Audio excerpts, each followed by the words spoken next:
Mike Mussina will make his 10th postseason start here tonight. Here's the starting lineup for the Arizona Diamondbacks. They will lead it off with Tony Womack. Then it's Craig Counsell batting second. Luis Gonzalez hitting third. Rubio Durazo is the DH. Matt Williams, the third baseman. Steve Finley in center. Reggie Sanders in right. Mark Grace batting eighth. And it's Rod Barajas with his first start of this postseason. He takes over for Damian Miller, who pulled a calf muscle in his right leg 2 nights ago here at Yankee Stadium. It flared up on him last night. He's out of there tonight. Mike Mussina is 2-1 this postseason for the Yankees. Mike, a very poor start in game 1 against the Diamondbacks. 3 innings, 5 runs. He had a terrific first season for the Yankees with a record of 17-11. First pitch, a strike to Tony Womack. 2 out of 15 in this World Series. Both hits came last night. Problem was not getting runners on for Arizona. It was bringing them home. No balls, 2 strikes.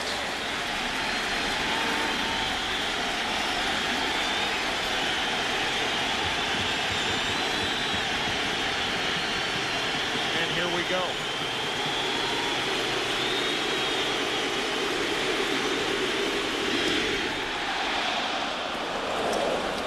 $55,000 umpires, amateur umpires, thought that was strike 3, but it's ball 1. 1-2 with Counsell and Gonzalez to follow.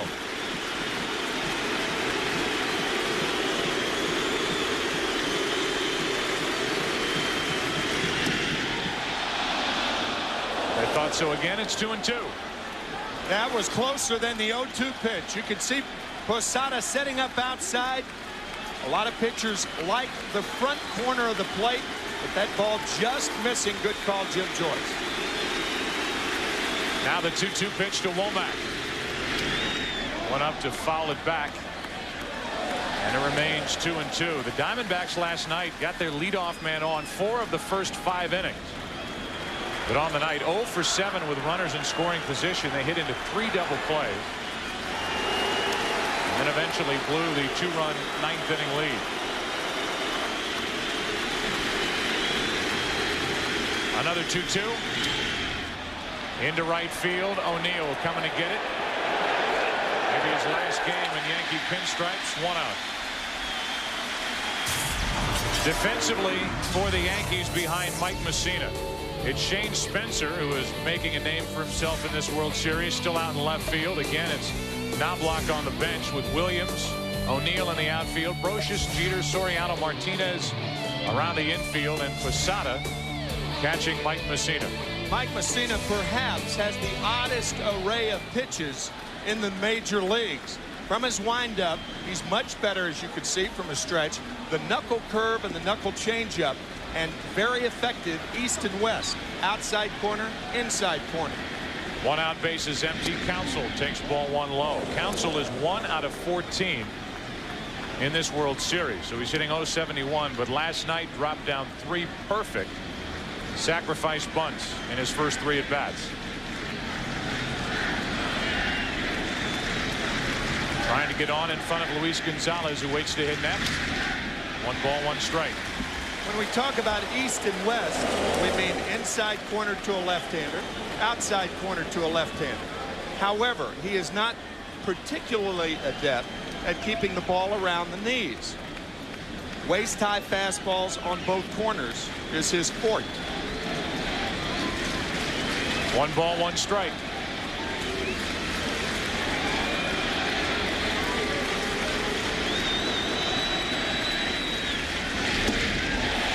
Ball, 2 strikes. When you talk to Joe Torre about that game 1 start for Mussina, in which he lasted 3 innings, allowing 5 runs on 6 hits and a 9-1 loss, all he says is he'll be better, and his teammates feel the same way, and the guys in the other dugout know that Mussina will be better in game 5 than he was in game 1. By the way, his first home postseason start as a Yankee.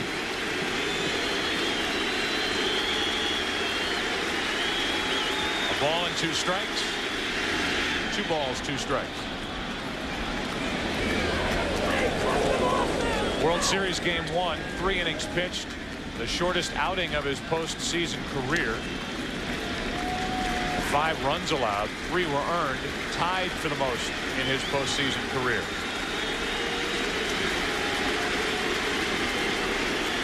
Two balls, 2 strikes with 1 out, nobody on in the first inning. 2 out. An example of the East-West effectiveness of Mussina. Watch the tailing fastball get Counsell. Front corner.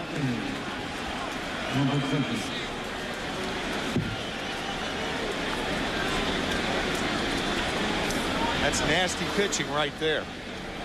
So now it's Gonzalez. He's 4 for 14 in the World Series. At one point, it looked like Gonzalez had tapped his way across the plate with what would hold up as the winning run last night until the 2-out, 2-run home run by Tino Martinez in the 9th. The dirt for ball 1 to Gonzalez.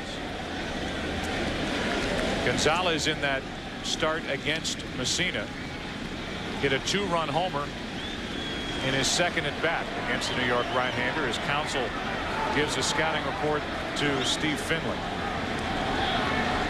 A left-handed batter will go to another left-handed batter to see how a pitcher is pitching. You never see left-handed batters talking to right-handed batters early in the ball game.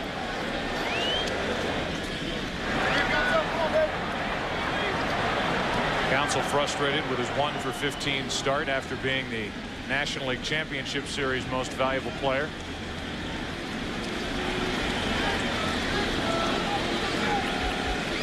Here's a 1-0 pitch. Gonzalez to Tino Martinez. Plenty of time. And a 1-2-3 first for Mike Mussina. Bottom of the first against Miguel Batista. No score in Game 5.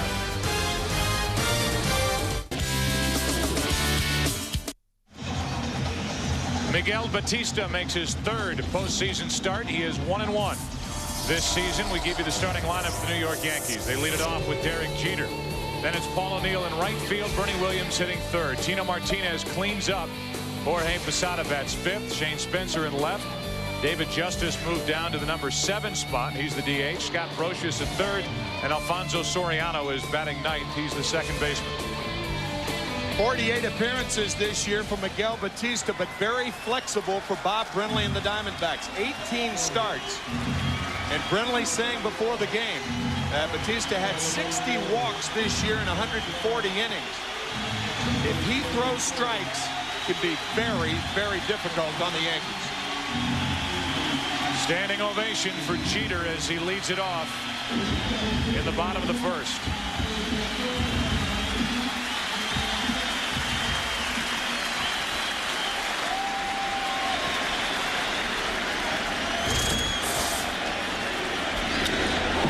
Into right field, pretty well hit. Sanders back to get it. 1 out. Reggie Sanders, part of the Arizona defense. Batista throws 1 pitch to get the first out of the first. It's Finley in center, Gonzalez in left. And same on the infield. The exception is Rod Barajas. He's behind the plate for the injured Damian Miller, a right calf strain. So Miller is out. He'll get the benefit of 2 days off with a travel day tomorrow. And Rod Barajas really struggled in trying to curtail the opponent's running game. Usually with stuff like that, a pitcher would have 35 starts a year, but surprising stuff for a spot starter, a hard breaking ball, and as we said, control could be the issue.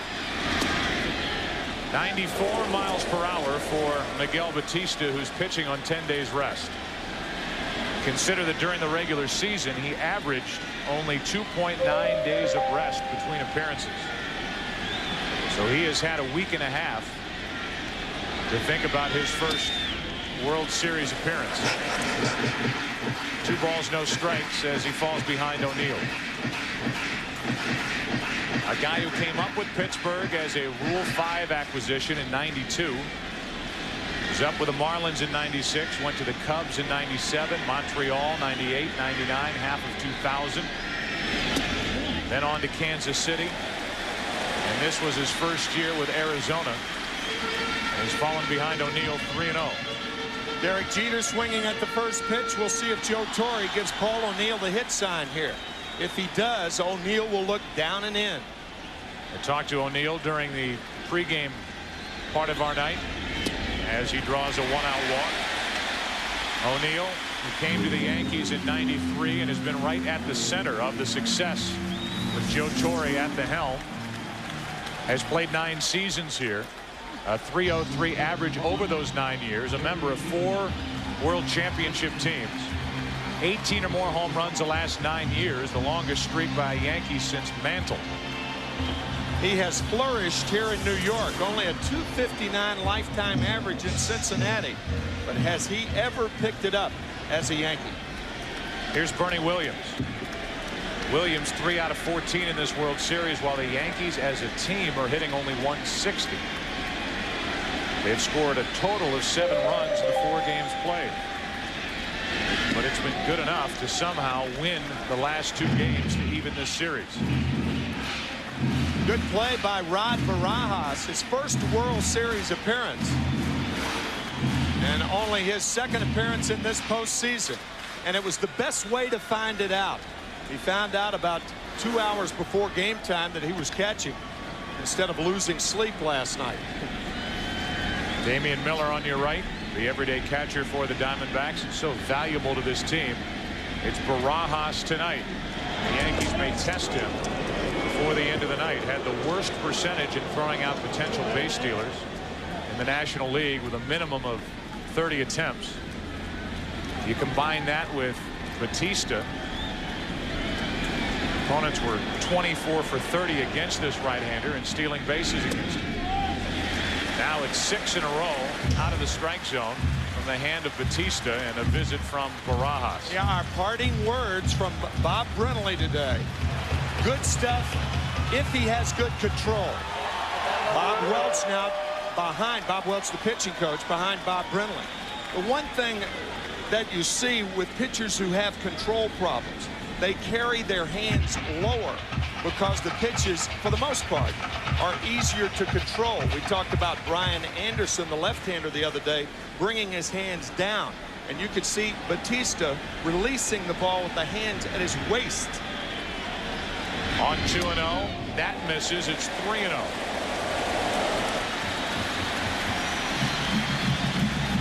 Total of 8 pitches. The first one of the night was lined into right by Jeter. And a 4-pitch walk to O'Neill, and it's 3-0 on Bernie Williams with Tino Martinez on deck. Swinging on 3-0 and a flare into left for Gonzalez. There's a big out for Miguel Batista, 2 away. After 7 straight balls, I don't think you give Bernie Williams the hit sign right there. Paul O'Neill, it's different, 3 in a row. But Batista had thrown 7 in a row, and this one may have been out of the strike zone. I do not think that's good strategy, hitting 3-0 after a pitcher has thrown 7 straight balls.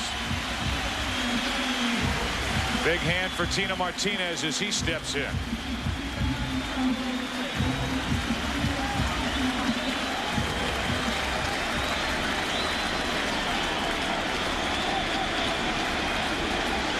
One on, 2 out. Martinez had been 0 for 10 in this series prior to that 9th inning home run. His first hit of this series tied the game last night. Here he takes ball 1 in the dirt. Martinez, who carried this Yankee offense in the second half of the season, was their most consistent hitter really all year, leading the team with 113 RBIs, is hitting only 167 in the postseason. Out in front of that pitch, and the count 1-1. You can see Barajas sitting inside. The pitch was away. That's a nasty downward movement. Looked like a splitter from Batista.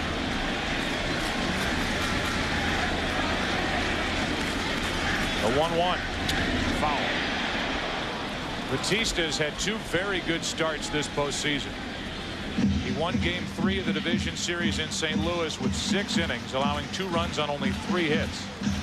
And then in Game 2 of the National League Championship Series against Atlanta, he went 7, allowing 3 runs on 2 hits.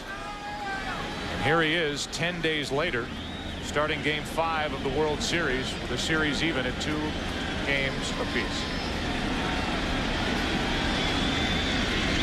2-2 on Tino Martinez.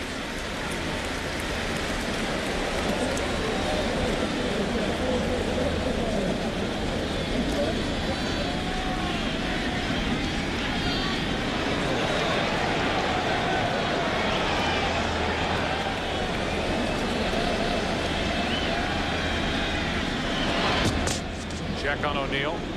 These Yankees have won 9 straight World Series games here at home. That's a record.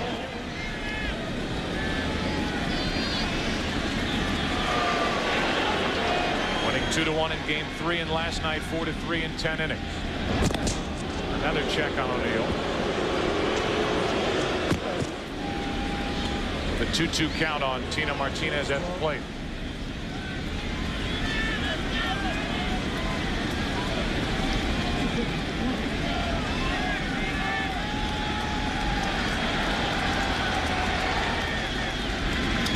Out in front and a foul into the Yankee dugout.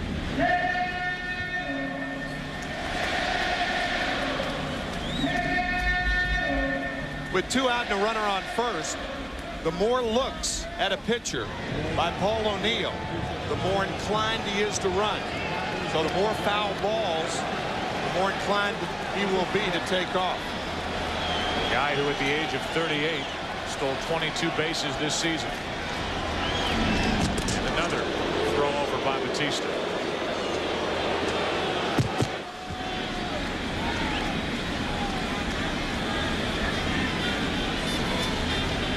Thirty-year-old Dominican right-hander Miguel Batista.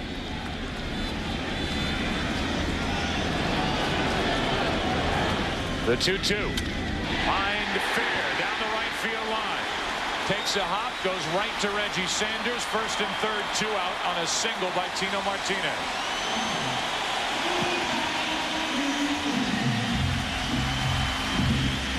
Martinez lightning fast with that swing on the inside fastball. A cut fastball, just fair. And the Diamondbacks got a break when that ball hit the corner of the right field stands and bounced right to Reggie Sanders. Otherwise, it rattles around in that corner, and perhaps O'Neill could have scored.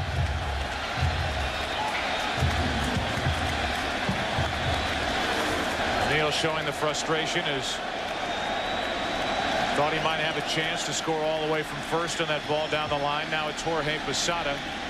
Runners at the corners, 2 out. And a strike from Batista. Yeah, O'Neill knows how tough it is to play right field in this stadium. Ball's down the line. If there is no fan interference, it can rattle around there, hug the wall, allowing that runner to score, as you see in that area right in there.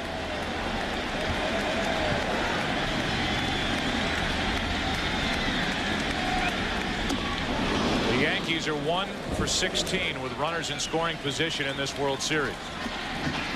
And Posada's behind on the count 0-2. One more time, that ricochet right there. The Diamondbacks catch a break.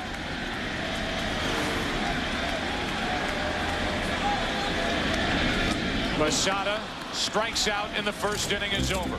So the Yankees get a walk, a hit. Miguel Batista on 10 days rest gets around the walk and the hit, and after 1 inning in game 5 there is no score. 4 minutes. The 2001 World Series on Fox is brought to you by the people of United Airlines. We are united. By Siemens, Global Network of Innovation. And by Radio Shack, official sponsor of Major League Baseball. Second inning with no score. It'll be the 4, 5, and 6 hitters for Arizona. Durazo, Williams, and Finley against Mike Mussina, who struck out 1 in the first inning. And Arubio Durazo, who didn't play in game 1 or 2. 3 out of 6 with 2 walks the last 2 games, leads it off. And takes it high, ball 1. Lack of the designated hitter in Phoenix. Bob Brumley playing Mark Grace. Durazo getting a chance with the designated hitter. It'd be interesting to see what Bob Brenly does in games 6 and 7. If there is a 7. Here's a 1-0 pitch. Got it past the bat of Durazo. Talked to Bob Brenly about a Rubio Durazo, and he just glows when he talks about this young left-handed hitting first baseman. Just lightning fast through the strike zone. Bat speed. Durazo hops out of there. Hermosillo, Mexico. Signed away from the Mexican League by the Arizona Diamondbacks, and he came flying through their organization 2 years ago. Last year slowed by a couple of wrist injuries. And this year, a lot of his playing time was cut down by a bad back. Speaking of a guy who's had his fair share of injuries, Matt Williams waits on deck. Here comes a 2-ball, 1-strike pitch. Durazo into center field. Williams. 1 out. Nice moment before the game here at Yankee Stadium when one of the most beloved Yankees to play for this organization stopped by, waved to the crowd. Don Mattingly, Donnie Baseball, and after throwing out the ceremonial first pitch, came over to Mayor Giuliani and gave him his jacket.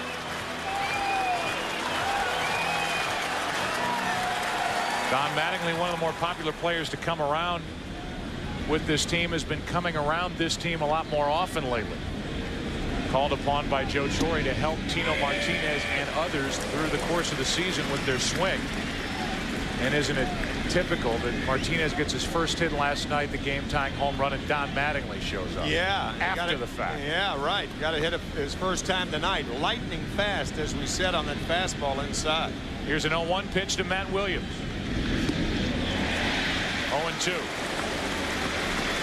Matt Williams, after the thrill of that 7th-inning 3-run home run in Game 2, has not done anything at the plate, and is only 3 out of 13 overall in this World Series.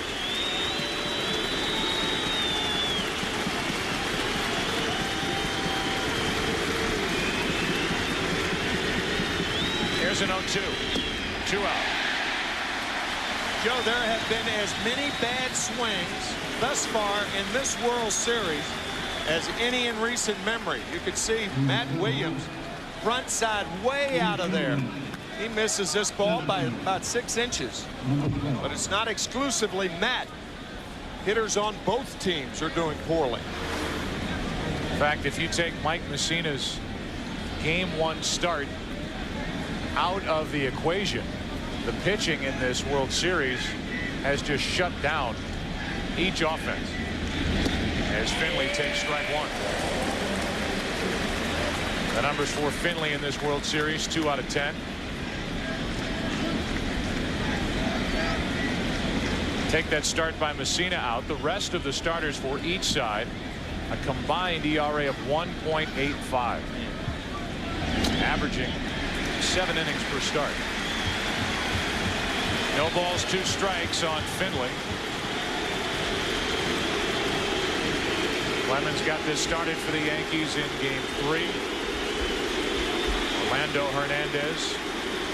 The bullpen, including Rivera, good enough for New York last night. Andy Pettitte will be the Game 6 starter for New York against Randy Johnson. 1 ball, 2 strikes on Finley. Andy coming up to us in the parking lot before the game saying, "You guys doing the game on Saturday?" We said, "Yep." He said, "Well, I want to remind you to wish my son Josh, who'll be 7 on Saturday, a happy birthday. So we'll do it prematurely, Andy. How's that?" Here's a 1-2 pitch. 2-2. That's a pretty good Deer Park, Texas accent you got going there. Yeah. I've worked on that for a long time. I'm sure you have. Home plate umpire caught a piece of that pitch in the dirt. It came up and got him, and Jim Joyce is walking around trying to shake off the pain. It got him on the right arm. It got Jim because it did not get Posada. Jorge going to his right and off the right arm of Jim Joyce. Joyce is joined by Dana DeMuth at first base, Steve Ripley at second, Mark Hirschbeck at third, Ed Rapuano down the right field line, and Dale Scott down the left field line. They're looking at the hand or wrist of Jim Joyce.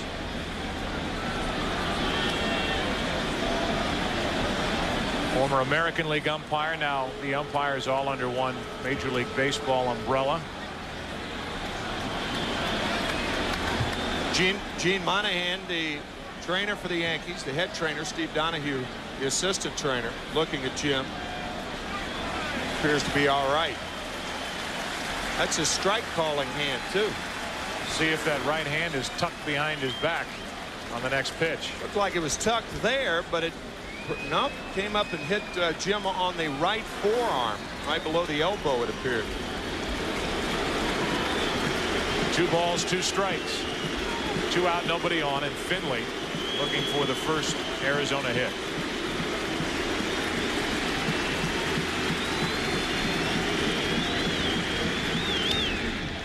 Popped up foul back behind the plate.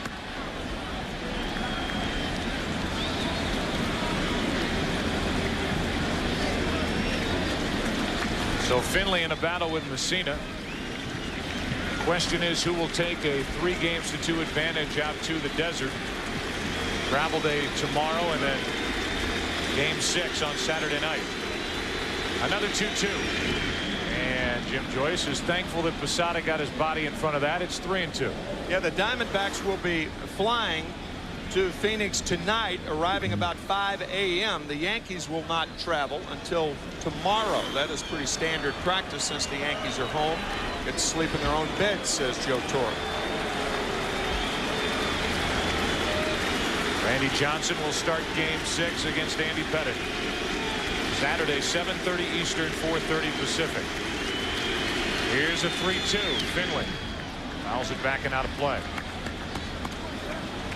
A rematch of game 2 when Andy Pettitte went 7 innings. Randy Johnson went all 9, allowing 3 hits, no runs.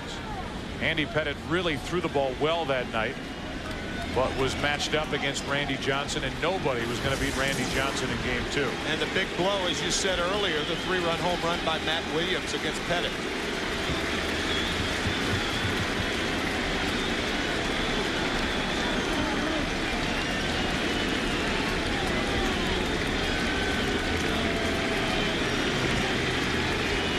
Another 3-2 to Finley.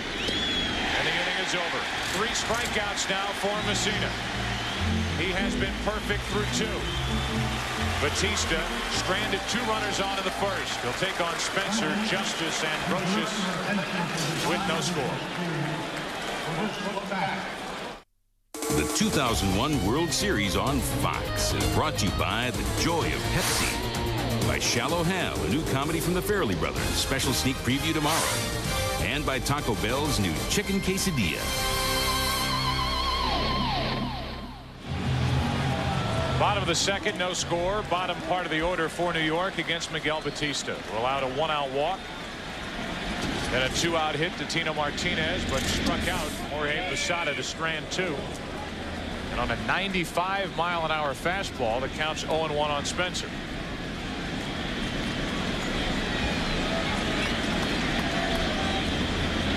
Spencer has done plenty in each of the 2 wins for the Yankees so far in this series. Games 3 and 4. He's done it defensively. He's done it offensively. And the whole here 0-2.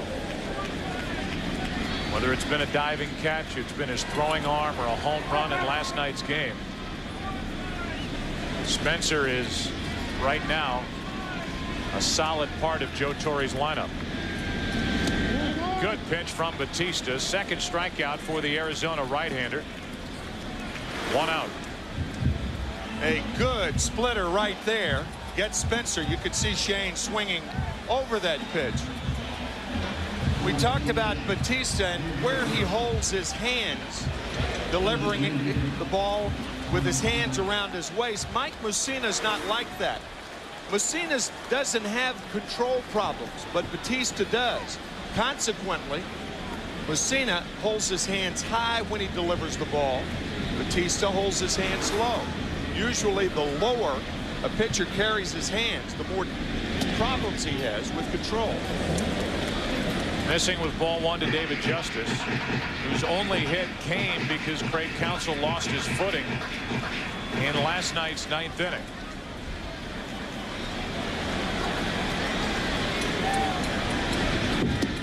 Another swing and another miss by David Justice, who has 8 strikeouts and 9 at-bats in this World Series. Yet Joe Torre continues to put his name in the Yankee lineup.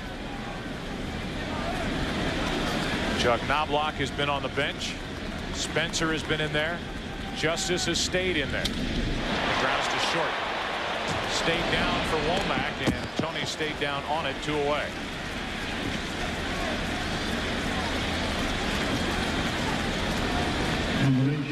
Tony Womack, a guy who's bounced around defensively, former everyday second baseman in Pittsburgh. Then he came to the Diamondbacks. The Diamondbacks handed a huge contract to Jay Bell and eventually turned him into a second baseman, so they put Womack out in right. He's now come back into the infield, and he's played a solid shortstop, committing only 8 errors during the regular season. Well, he has committed 3 in the postseason. 2 out, nobody on, and Scott Brocious rounds it up the middle. Diving stop, Counsell. What a play, inning over. Craig Counsell to his right took a hit away from Scott Brocious. He always lets you know he's in the game. Might not be with a bat, with the glove. We know he's in game 5. Bob Brenly, wearing a microphone, had this early assessment on the pitching of Miguel Batista. How about? That's big for him right there. If he can throw that pitch for a strike when he's behind. That was a 1-0 slider to David Justice. Reggie Sanders takes a pitch high for ball 1, and we're underway in the 3rd inning with no score. Most major league pitchers who can throw breaking balls in fastball situations are going to be effective, and Bob Brenly, an ex-catcher, knows that. Talking to his pitching coach, Bob Welch, as Sanders pops one down the left field line. It's looking into the seats and foul. 1 ball, 1 strike. Bob Welch, who actually pitched in the World Series with the Dodgers against the Yankees in both 1978 and 1981. And his season in 1990 of 27-6 was one of the best pitching seasons in the last 20 years. Here's a 1-1. That's strike 2. 1 ball, 2 strikes on Sanders as Messina looks for his 4th strikeout. Race to follow, and then Rod Barajas, the number 9 hitter, the catcher, filling in for Damian Miller.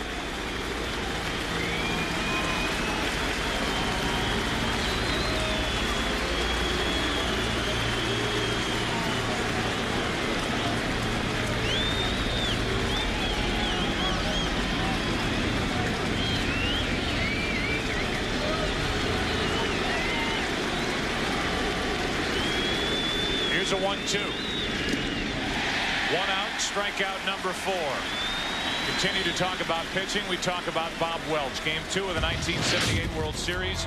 Dodgers held a 1-run lead with 2 outs in the top of the 9th. 21-year-old Bob Welch, pitching in relief, strikes out Reggie Jackson. However, later Reggie hit a home run off Welch in the series. The Yankees won it in 6 games. Boy, that was a good Dodger team. Well, I'll say. Dodger team that kept the same infield together for 9 years. Steve Garvey at first, Davey Lopes at second, Bill Russell at short, and Ron Cey at third. Saw Yeager, the catcher, who was there for a long time. Actually, he's credited with developing that flap that hangs down from a catcher's mask to protect the throat. Now most catcher's masks, if they're not the hockey style mask, have a wire instead of that flap hanging down for extra protection, so a ball doesn't get up under the chest protector.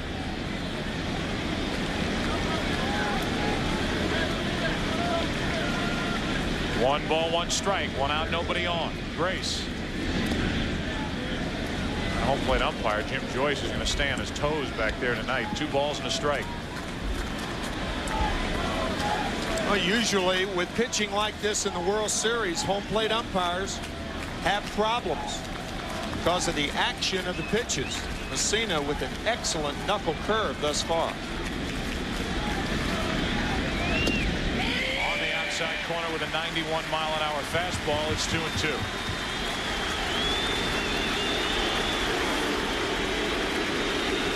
Might get to 2 strikes on Mark Grace, but he is very difficult to strike out.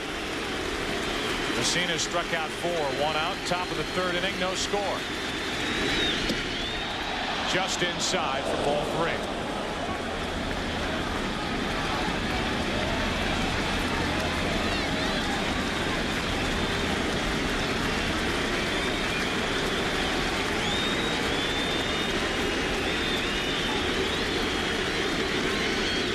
Time called at the plate. Yankee pitchers now have retired the last 15 Diamondback hitters.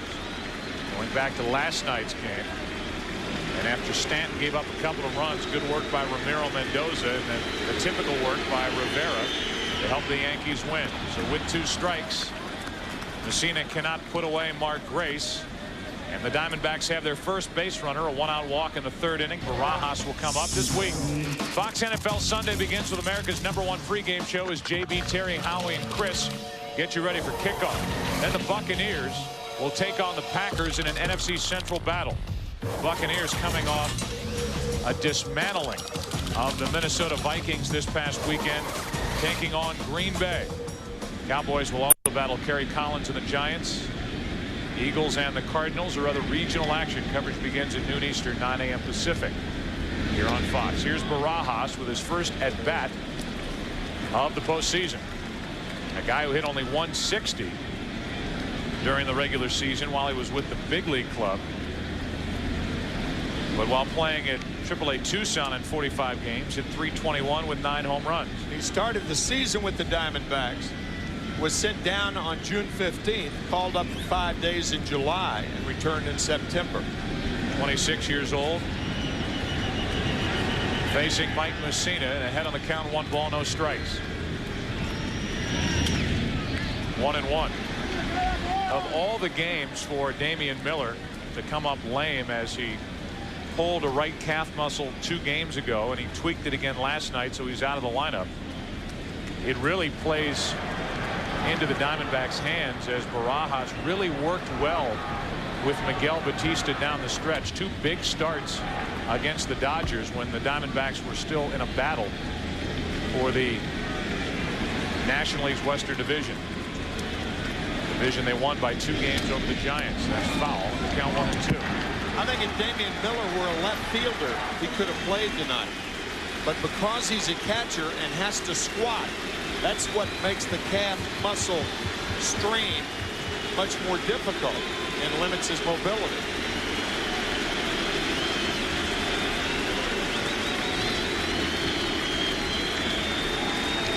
Pitcher's able to blow into that pitching hand, although the temperature really is probably warmer tonight than it's been at any point in this World Series here in New York. Barajas checked his swing, and it's 2-2. It's a little warm up as we make our way back to the desert. 90-degree heat during the day and in the 80s at night. Barajas holding up, called correctly by Dana DeMuth, first base umpire. It's up to 61 degrees tonight. Very comfortable. Grace at first with 1 out. He drew a walk. Barajas with a count 2-2. Into center field, a base hit. First at bat in the postseason, and Barajas singles to center. It's 2 on with 1 out, and you can hear Eddie Rodriguez, the first base coach, applauding Barajas in his first World Series at bat. He's on with a hit. That's the best thing, as we said, to tell a young catcher 2 hours before the game that you're playing. No time to get nervous. Good at bat by Barajas. You know, facially, Barajas looks like John Franco, the excellent reliever of the New York Mets. A little bit, no? That's a no sale over here. No? 2 on, 1 out. Womack pops it into left field, and Spencer back to get it. 2 away, and the inning will be up to Craig Counsell. Grace almost too late getting back to the second base bag as Spencer threw in behind the runner. Mark Grace lackadaisical in his approach. I think Grace thought Spencer was going to third.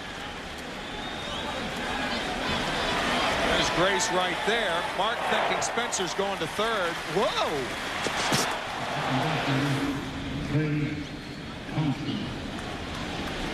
That'll make you hop a little bit in your 14th year in the big leagues. As Craig Counsell steps in with 2 on, 2 out. He's already made a terrific defensive play. 1 out of 15 at the plate in this series.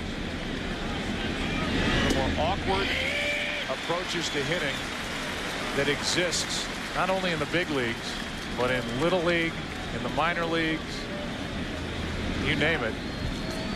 This is a strange way to try and hit a baseball.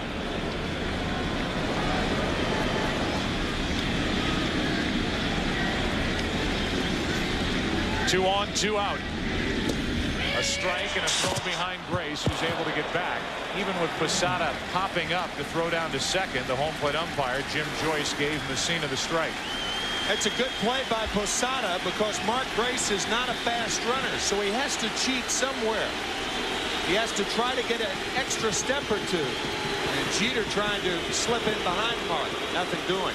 Grace is thinking, what are you guys trying to do to me? Yeah. First Spencer, and now Posada. Here's an 0-2 from Messina, who has struck out 4. Posada dropped it, tags him.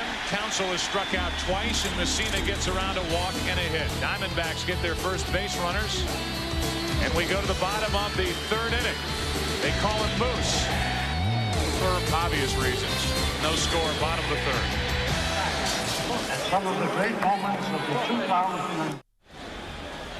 Alfonso Soriano first up for New York in the bottom of the 3rd with no score. The 9, 1, and 2 hitters, Soriano, Jeter, and O'Neill. Against the right-hander Batista, who has settled in, retired 4 in a row with a couple of strikeouts, throwing hard tonight. And he hits the inside corner with strike 1. Soriano 2 out of 13 in the World Series, hitting .261 in the postseason. And Batista may be surprising the Yankees so far, but he's not surprising his manager Bob Brenly. Mark Grace was Batista's teammate with the Cubs in '97. He gives us these words about tonight's starter for Arizona, Miguel Batista. He's very comfortable pitching in big games. He's done it all year for us, and he's a very confident pitcher. He says, I remember Bob Brenly asked him, he says, are you going to be okay to pitch this big game against the Dodgers? He says, Skipper, you sit back and enjoy the show. Well, he is on a big stage here. Bigger game than a divisional rivalry with the Dodgers or the Giants. Those 3 teams battled down the stretch. The National League West. Now it's the World Series, and he's trying to pitch around the leadoff hit as the Yankees put their leadoff man on for the first time tonight. No sitting back either for the Yankees. If the Yankees had to choose one man to get on base as the leadoff batter, it would be Soriano because of his speed. Stole 43 during the regular season, and again inside on Jeter, as the Diamondbacks have done since the curtain came up on this 2001 World Series. Derek has seen a steady diet of fastballs inside. Interestingly, the ball he hit for a home run last night, a slider from Kim. Here's a 1-0. Soriano running. Barajas throw. Got it. Rod Barajas was a late addition to the lineup for Arizona. He threw out only 12.9% of potential base stealers. Damian Miller's teammates are getting on him in the dugout because Barajas has a hit, and now he throws out Soriano. trying to steal for the first out in the third inning. He had a good pitch to handle and came out of the chute very well. And a quick tag by Womack. Fine play by Barajas. Now the 2-0 pitch to Jeter. The opposite way and foul. Perhaps the hit and run was on that play. But a lot of times when a pitcher crowds a hitter with the fastball, it binds him up. But the Diamondbacks very happy, obviously, that Barajas made the play. That is a strong throw in a big situation by Rod Barajas. Throws like that were not in the scouting report. No. The Yankees scouts put together on Barajas. Another pitch up and in on the hands, 93 miles an hour, and the count 2-2. You can see Barajas sitting outside. Batista said, I'm coming inside.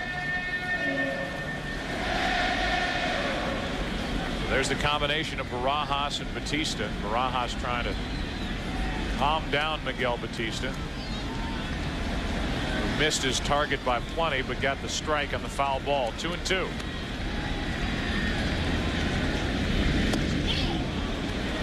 A little bit low. 3 balls, 2 strikes with 1 out, nobody on, and O'Neill next.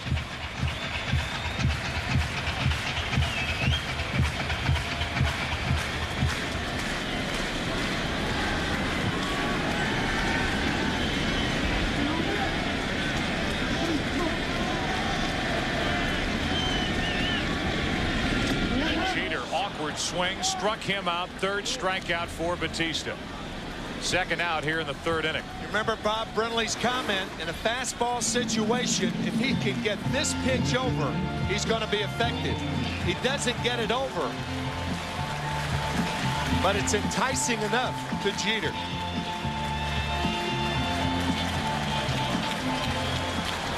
Tried to hold up but couldn't.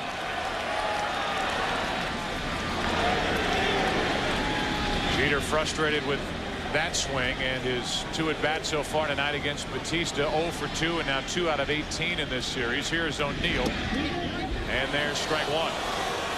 Good pitch down and in. Another slider out of the strike zone. That's the thing with that high leg kick. Once you plant that right foot, it's very, very difficult to stop movement.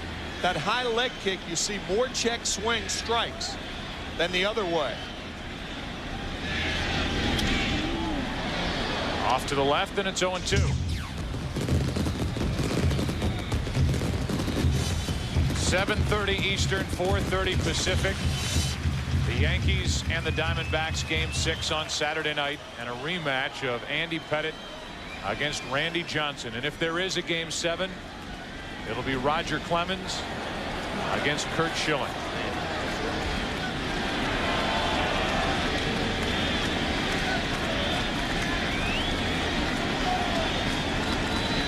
Here's an 0-2 to O'Neill.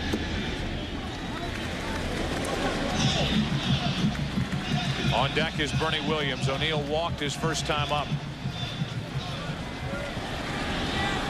Think back to that first inning walk, a 4-pitch walk, then 3 in a row out of the strike zone to Bernie Williams. The Yankees let him swing, and he popped into left for the 2nd out of the inning. Then a hit by Tino Martinez down the right field line.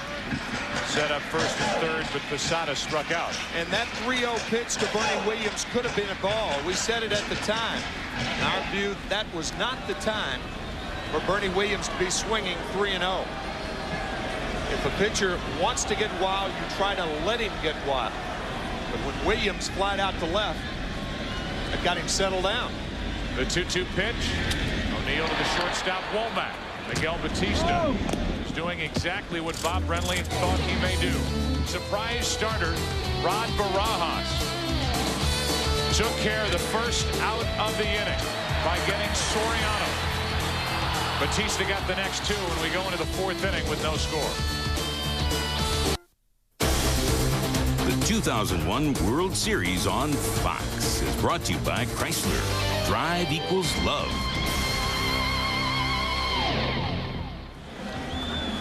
The first third of this game 5 is gone. No score. The Yankees have 2 hits. The Diamondbacks have 1. Arizona has the heart of its lineup. Gonzalez, Durazo, and Williams against Mike Mussina. Gonzalez hit one hard to first, but grounded out to Martinez back in the first, and there's ball one. I was just thinking about that, Joe. Luis Gonzalez is picking the ball up very well against Mussina. A line drive out his first time up, the home run, the two-run shot at Bank One Ballpark. And laying off 2 pitches to go up in the count 2-0. Game 1, 3 innings pitched. 5 runs on 6 hits. Tonight, 3 innings pitched, 1 hit, 5 strikeouts, and no runs. 2-0 pitch to Gonzalez. Good pitch. Breaking ball on 2-0, like we heard Bob Brenly talk about with Miguel Batista. It's 2-1. Took just enough off of this pitch. Almost had a screwball movement to it. Posada almost didn't catch it. Yeah, snow cone. Here's a 2-1 pitch. 91 miles an hour to get it by the bat of Gonzalez. 2-2. Once you show him a 2-0 changeup, then you've reestablished the fastball. Durazo and Williams will follow.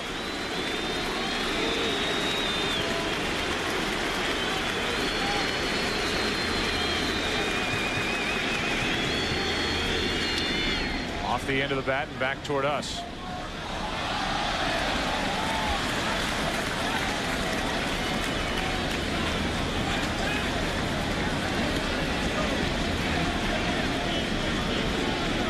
It was the second at bat back in game 1 against Mussina. Gonzalez took a pitch down and in. Mussina missed his target by a couple of feet. And Gonzalez hit it deep into the seats in right. Off balance here with his swing, gets under it. Soriano waits for it. Gonzalez 0 for 2. Mike Mussina, 32 years old, from Montoursville, Pennsylvania. That's in western Pennsylvania. He, like a lot of youngsters growing up, used to play catch with his dad all the time. And when he was 11 years old, he told his father, "Dad, I'm going to be a big league pitcher someday." His father said, "Son, I don't mean to discourage you, but 10,000 other children have said that." The next year, his father couldn't play catch with him anymore. He threw too hard. And later he graduated from Stanford in 3.5 years with a degree in economics, so at least he was backed up in case this didn't work out. Ball 1 in the dirt to Arubio Durazo. For a free agent signee, a degree in economics is a good idea. And you count to $88.5 million and divided by 6. 1 ball, no strikes, 1 out, nobody on. Breaking ball for strike 1. If you go back in time to the 1990 Rochester Red Wings, Mike Mussina on your left, Curt Schilling on your right. Same team, different time for each pitcher on that 1990 Rochester Red Wing team. We talked about Schilling when he was pitching in game 1 back in Arizona. Schilling at that point did not take his career seriously enough. He ended up moving on to Houston, was there for a year, had that meeting with Roger Clemens in the weight room at the Astrodome. And Roger Clemens for an hour talked about the commitment it takes for a big body pitcher like Curt Schilling to become one of the elite pitchers in the big leagues. And Curt Schilling took those words to heart and changed his workout regimen, things he was doing off the field as well. 1 ball, 2 strikes. Those two could square off, Schilling and Clemens, in game 7. 2-2 now on Durazo. If there is a game 7, you got the 5-time Cy Young Award winner Roger Clemens taking on Curt Schilling, who this postseason has been amazing. First time since 1985 that a pair of 20-game winners meet in game 7. Brent Saberhagen, John Tudor. There may be no game 7. The winner of this one tonight wins on Saturday night in Phoenix. Here's a 2-2 pitch, and Durazo steps out.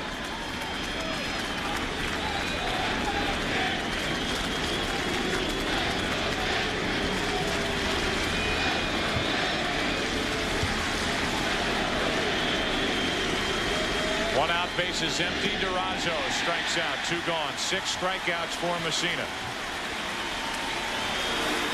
Messina has everything working so far tonight. The knuckle curve out of the strike zone, as it often is when it's effective. That pitch is a misnomer. He throws it. He almost flicks it to the plate. He throws it with the fingertips. The changeup knuckle curve is thrown with one fingertip, and the regular knuckle curve, that's what that pitch was, thrown with 2 fingertips. Now with 2 out and the bases empty, here's Matt Williams. Struck out his first time. There's the knuckle curve, and there's strike 1 on Williams. Realize how strong the fingers have to be to pitch like Messina does. But he's been doing it for a long time, since a teenager. 1 on the ground, 4 through the air, and 6 into the glove of Posada. The out so far tonight. Hand shot, a little liner to Scott Brocious. No doubt that Mike Messina is on tonight. No good in game 1 out in Phoenix. He is rolling through the first 4 here in game 5. Bernie Williams first up. Bottom of the 4th inning, no score. Miguel Batista trying to match Mike Messina and doing a very good job to this point. Williams flying to left his first time, and a breaking ball misses low for ball 1. Talked about the success that Barajas, the catcher, had this year with Batista. 2 hooked up for 50 innings, and Batista had an ERA of 1.07 working with Barajas. Allowed no home runs in 52 innings while working with Damian Miller. Miguel Batista had a 4.85 ERA and allowed all 9 of his home runs that he gave up this season. Add to that opponents stealing bases against this combination were 10 for 10 during the regular season. Rojas caught Soriano last inning. Batista caught the strike zone at the knees to Bernie Williams here, and the count's 1-2. Again, that soundbite from Bob Brenly. When a pitcher can throw the breaking ball over as consistently as he's done, he gets by with the fastball. Good moving pitch. Stayed up and in the count 2-2. That was a cut fastball. Pressure on the middle finger. It reacts like a slider. In under the armpits of Williams. Missing the outside corner barely, and the count's full.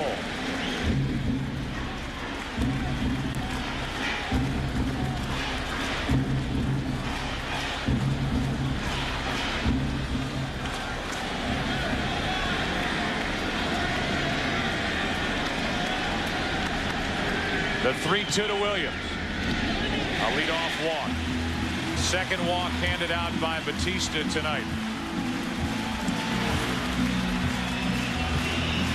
Try to get Bernie Williams to go for the slider.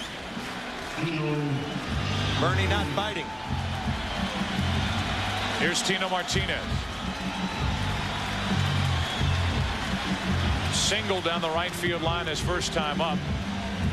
Ball that hit off the railing and kicked to Reggie Sanders in right field, which eliminated any chance of Paul O'Neill scoring from first back in the first. Batista got out of that jam. Now he pops it up on the right side. Mark Grace wants it. Diamondback fans hold their breath as Grace pulls in a pop-up. It was in foul territory. 1 on, 1 out. Talked about Tino Martinez getting help from Don Mattingly. Mattingly in the background, and there he is watching Tino Martinez shortly thereafter against Ricardo Rincon hit a home run into the upper deck against the Indians. There have been a couple of times this season that Don Mattingly has checked in with the Yankees. He is here after Martinez hit that game-tying home run in the 9th inning last night. He's 1 for 2 today. Gary Denbo, the Yankee hitting instructor, obviously, he says anytime you have a chance to hear something from Don Mattingly, I welcome the help. Absolutely. 1 ball, no strikes on Posada.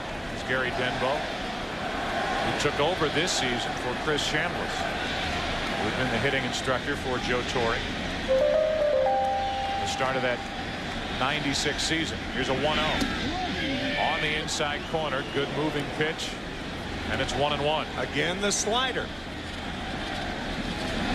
So Bautista, when falling behind, has been very effective with the slider to left-handed hitters thus far.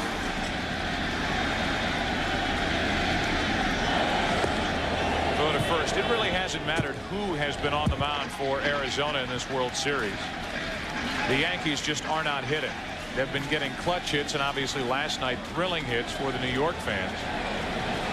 The combination of Brian Anderson, Mike Morgan, and Greg Swindell basically shut down this Yankee offense in Game 3. Tonight it's Miguel Bautista as Womack goes to Counsell, who goes to first, and Bautista is through 4 shutout innings. So whoever has towed the slab for the Diamondbacks has shut down the Yankee attack. Series tied 2-2, no score as we go to the 5th. Back after this from your local Fox station.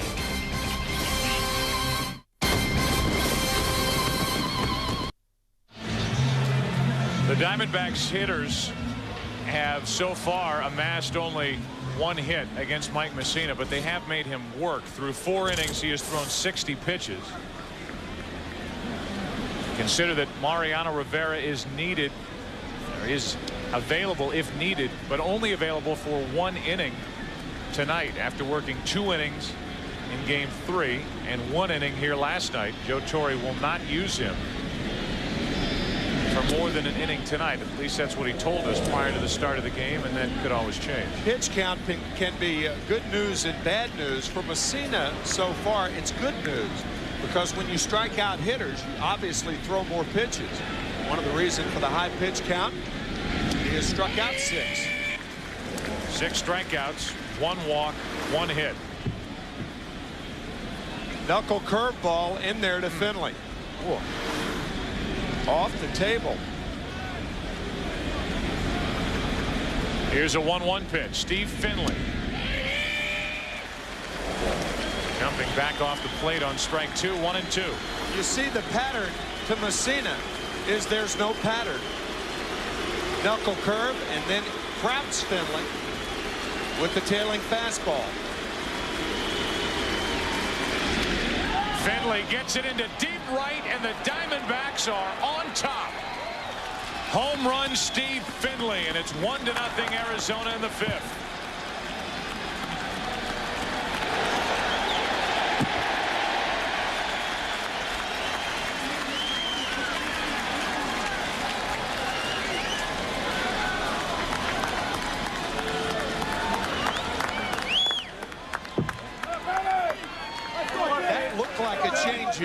Could have been a backup slider.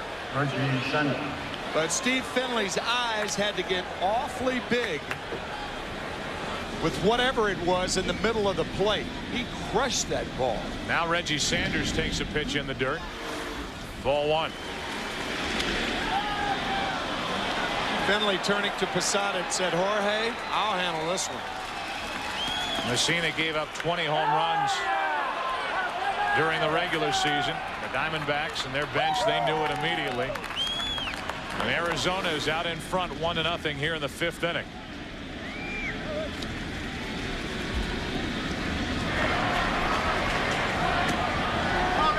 First World Series home run for Steve Finley, who, as we mentioned, was 1 out of 12 in '98 with the Padres against the Yankees. It's into the seats, foul, 1 ball, 1 strike.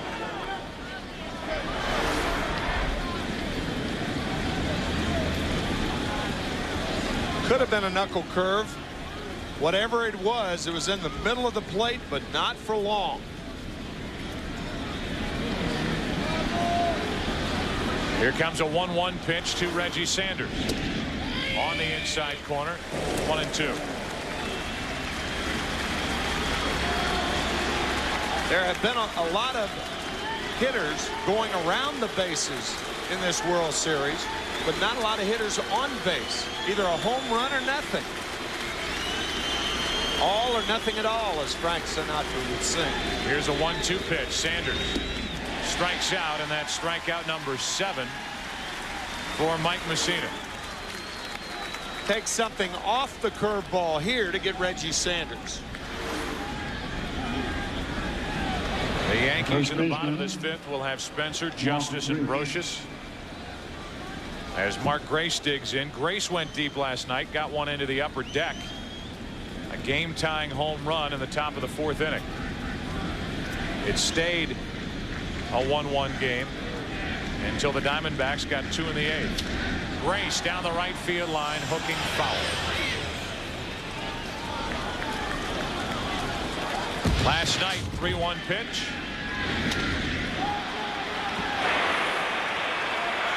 And Mark Grace, who hit 15 home runs during the regular season, tied the game at that point 1-1.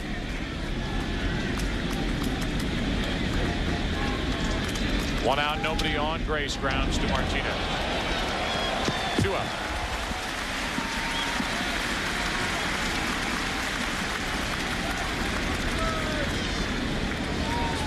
So with the bases empty, the number 9 hitter Rod Barajas, who was not only singled tonight but thrown out Alfonso Soriano trying to steal back in the 3rd inning for the first out with Jeter at the plate. Digs in.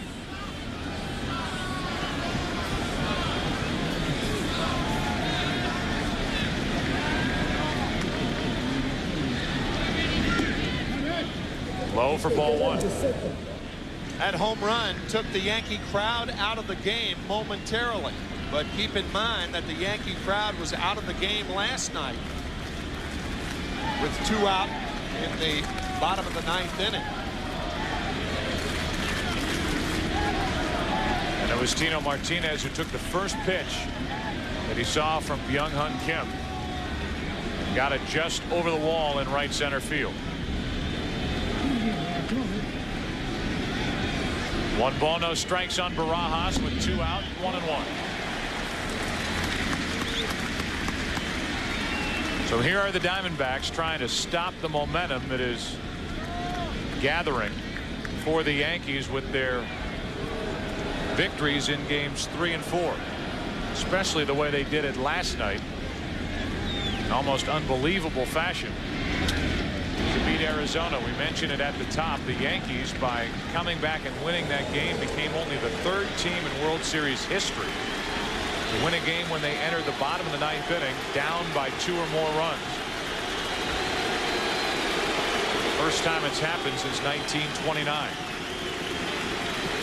The bases empty, 2 out. The crowd tries to get back in it. 1-2 pitch, and Barajas hits it into deep left field.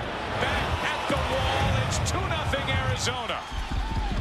Rod Barajas, who was inserted in the starting lineup for the Diamondbacks literally an hour and a half, maybe 2 hours before the game, is 2 for 2. He's thrown out a base stealer, and he has doubled the Diamondbacks' lead. It's 2-0 in the 5th. What a story. He had not even hit in the postseason before tonight. He had only played defensively 1 game in the division series. Make that 2 games in the division series. My goodness. What a story. So with the bases empty, 2 out, Womack takes ball 1 outside. Hanging breaking ball, and he knew he had it all. In his first 7 games with the Diamondbacks this year, he had 3 home runs, and then nada for the rest of the season until that last swing. Oh, kill ball.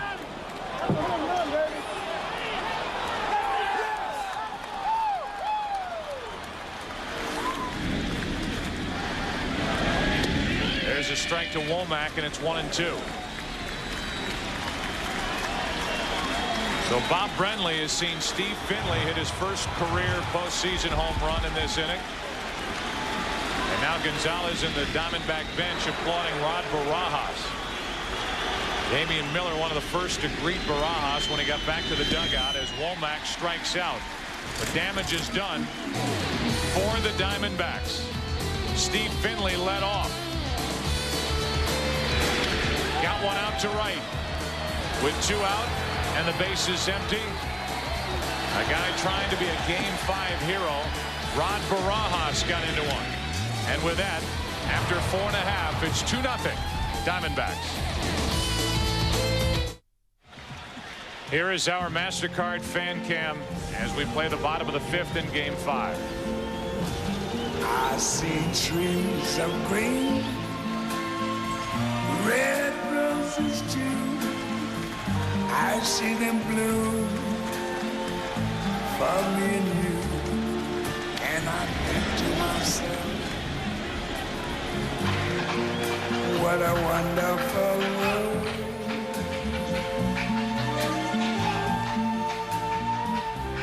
I see skies of blue and clouds of white, the bright blessed day, the dark sacred night. A little high, 1 ball, 1 strike. Thinking of that song and thinking of this being our last game in New York. This 2001 season. All this city has been through since September the 11th. The moments that baseball has provided fans at this stadium have been truly memorable, and just as memorable, the musical tributes that we have witnessed here at this ballpark and in ballparks across the country this postseason. As Spencer has the count now, 2 balls, 2 strikes. Musical tributes here at Yankee Stadium have been breathtaking. They really have. The 2-2 to Spencer. Outside third, a foul ball, still 2-2.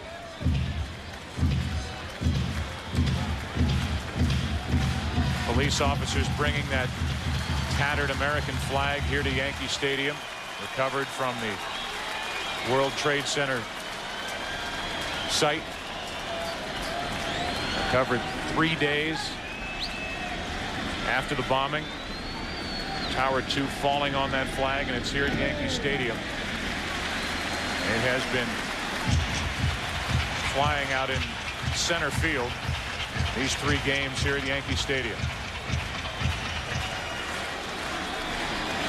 Yankees find themselves down 2-0, and Miguel Batista has been fantastic. So far, no runs on 2 hits. 3-2 pitch. Up the middle. Diving stop. Counsell again. Safe at first as Grace couldn't dig it out. Counsell showing tremendous range time and time again out of the second base position. This is the 3rd time he has gone to his right, dived for the ball, and made the play. Mark Grace normally would come up with the ball like that. This is a short hop. And he usually sucks that ball up. So base hit for Shane Spencer. See the glove almost come off the hand of Counsell as he stretched as far as he could to his right. And then Bob Brenly, and the Diamondbacks bench disappointed Grace couldn't come up with it. Base hit. Now Justice. Pitch in the dirt. Down to second is Spencer with nobody out.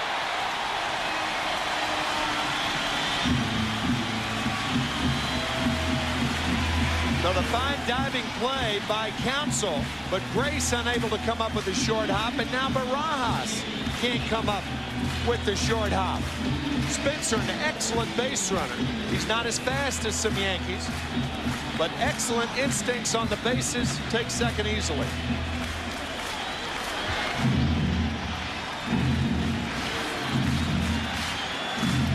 Rod Barajas on your left, starting in place of the injured Damian Miller. Seated in the dugout, right in the center of all this action, is Miguel Batista, who takes a moment to rub up the baseball. And Barajas pops up and runs out there to join him. The middle innings are the innings that concern Bob Brenly. When you talk Batista, he has had 19 starts this year, including 20 actually, including the postseason. and he's gone past the 7th inning only twice. So these are danger innings for Bautista. Justice, 1 ball, 1 strike. Remember, this Arizona bullpen is thin in the middle. The one guy they couldn't wait to get in the game got in there last night, Byung-Hun Kim, and ended up pitching 2 2/3 innings. So he is available tonight out of the bullpen for Bob Brenly, even with all that work last night. 1-1 pitch. Tying run at the plate. Justice checks his swing. The count 2-1, and Barajas kept it at the plate. You've heard of catchers framing strikes. Watch Justice frame this check swing to make sure that third base umpire Mark Hirschbeck knew he didn't go around.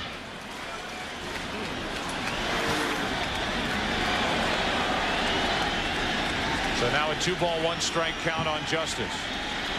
Grounded out his first time, and he's 1 out of 10 with 8 strikeouts in this World Series. 2 balls, 2 strikes. Could have been ball 4 to Dave Justice, but it's 2-2. 4 balls out of the strike zone, and he has swung at that slider or splitter. Well, that ball, the bottom fell out of that thing. Runner at second for New York. Nobody out. Justice trying to get him over or get him in. Strikes out again. David Justice, his frustration continues, and so does the frustration of the fans here at Yankee Stadium. 9 strikeouts in 11 at-bats. Going after a lot of bad balls. All 3 swings, bad pitches. 5 pitches, 5 balls, and a strikeout for Bautista.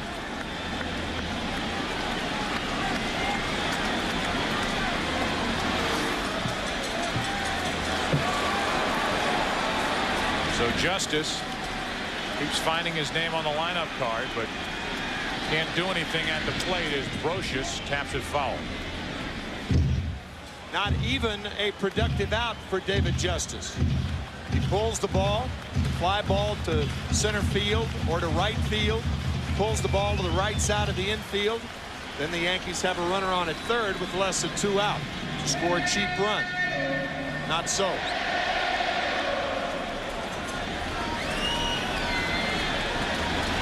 The Yankees have only 3 hits. The Diamondbacks have only 3 hits, but 2 of them left apart. Runner at second, 1 out. And the 0-1. 1 ball, 1 strike.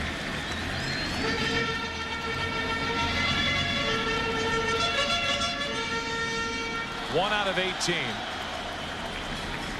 in this World Series for the Yankees with runners in scoring position, an .056 average.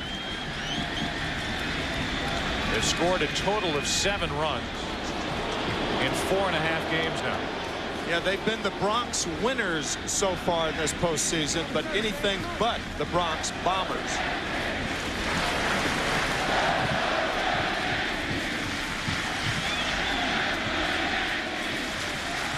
Crowd trying to get him going. Brocious with a runner at second, 1 out. He's up on the count, 2 balls and a strike.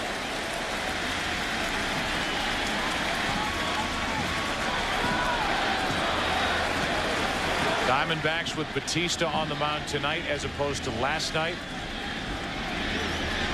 Curt Schilling pitching on 3 days rest. Bautista doing his part tonight, trying to send this series back to Arizona with the Diamondbacks up 3 games to 2, and with Randy Johnson scheduled to pitch Game 6.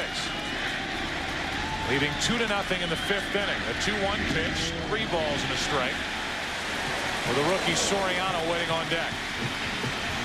Diamondback scouting report: keep the ball away from the inside part of the plate to Scott Brocious. Some guys are low ball hitters, some guys high ball hitters. Brocious, an inside hitter.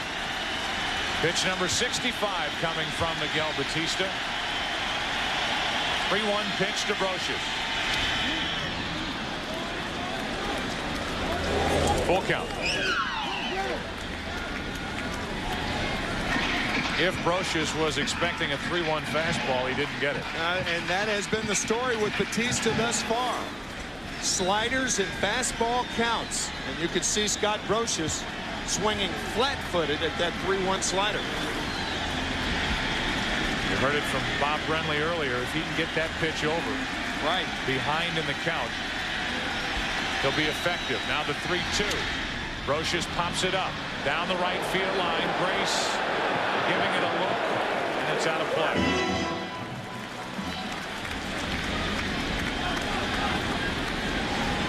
Brocious broke his bat, and Grace is happy that he didn't break something going on top of that tarp down the right field line.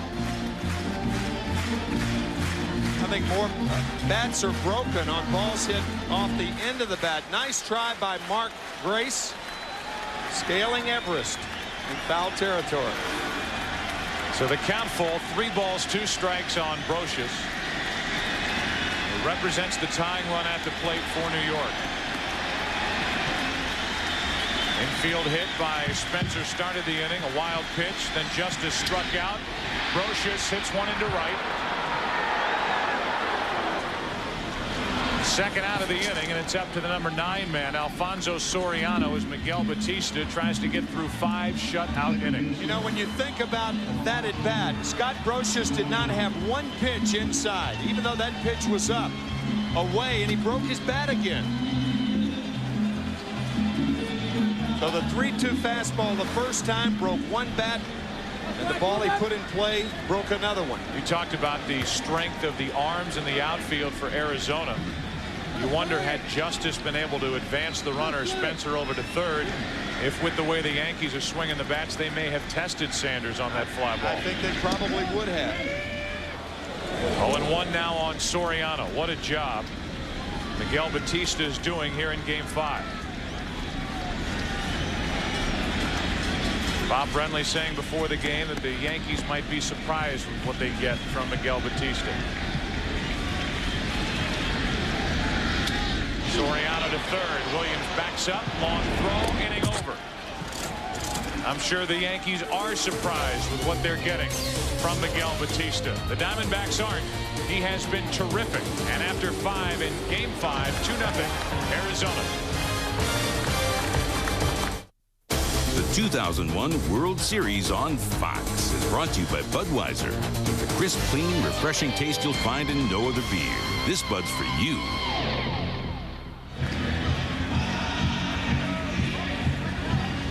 There's Michael Brenly, Bob Brenly's 15-year-old son, doing YMCA with a grounds crew here at Yankee Stadium between the end of the 5th and the top of the 6th.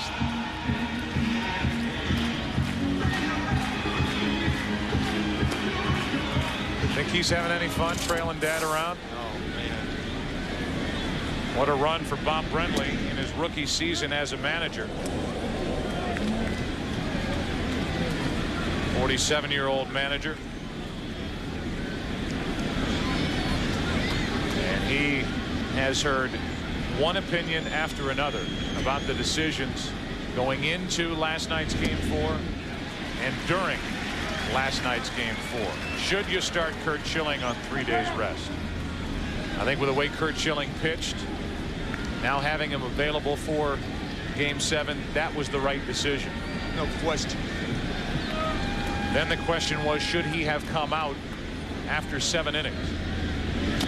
As Counsell taps it at the plate, 1-2. And when you consider the move that Bob Brenly made, not only taking Curt Schilling out, but going to Byung-Hyun Kim, who hadn't pitched in this World Series, the young 22-year-old right-hander who made his series debut here in Yankee Stadium with a 2-run lead in the 8th inning. And Kim ended up striking out the side in the 8th inning. Whether you agree with the decisions or not made by Bob Brenly, you have to realize and give him the fact that he is not scared to make moves. Not scared to be second-guessed, and he has been second-guessed all day. Here is tonight's box score for Arizona, brought to you by John Hancock. And the hits by Finley and by Barajas. The only hits for the Diamondbacks in tonight's game. Finley hit a home run, was followed by Barajas going deep. 2 solo shots in the 5th inning. The critics of Bob Brenly last night want it both ways, and they try to work both sides of the street. They say, first of all, that there's no way that Curt Schilling can come back with 3 days rest. And then they say there's no way you take Curt Schilling out of the game and bring Kim in. The same critics. It's foolish, in my view. 1 ball, 1 strike on Gonzalez. Bob Brenly, the first rookie manager to guide his team to the World Series since Jim Frey did it with Kansas City back in 1980.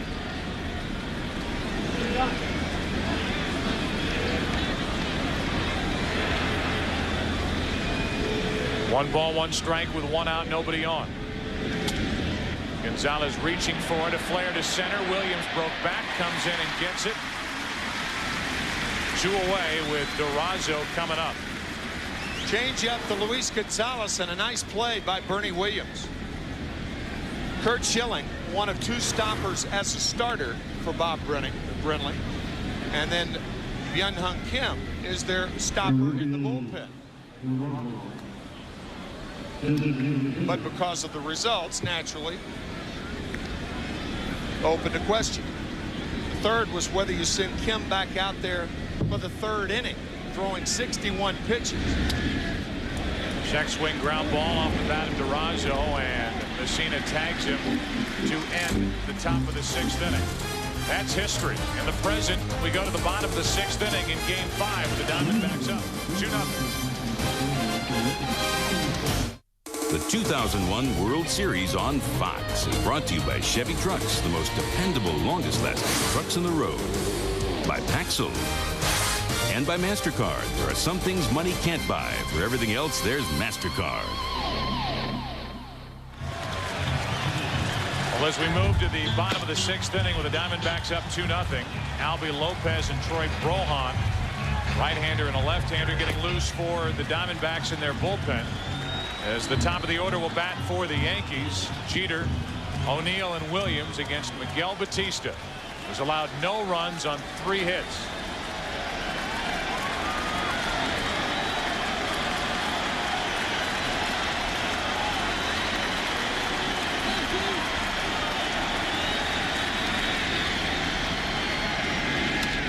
Up the middle, and a good start for New York. Jeter's 3rd hit of this World Series.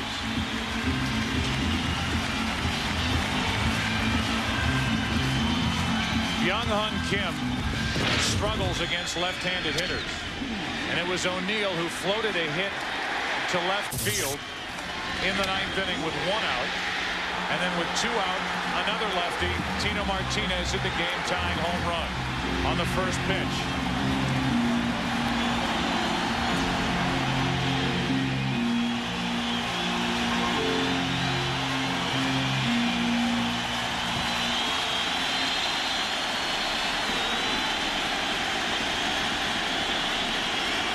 O'Neill 0 for 1 with a walk.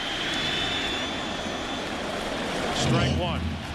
We've mentioned it already. This crowd to their feet applauding Paul O'Neill, who has been here with the Yankees since 1993. They call him the Warrior. A player who, when Joe Torre took over this Yankee team, he was told, oh, he's a selfish player. Joe Torre, I tell you, he has seen none of that. Other than Paul O'Neill is a guy who wants to get a hit every time up, and if that makes him selfish, he'll take a team full of selfish players. As Batista steps off and looks at Jeter over at first. Curt Simmons, an old teammate of mine who I know is listening outside Philadelphia, used to say, give me 25 selfish players with talent, we'll win a lot of pennants. O'Neill won in 1990 with Cincinnati, and then front and center for the Yankees since this run began back in 1996. 1 ball, 1 strike on O'Neill.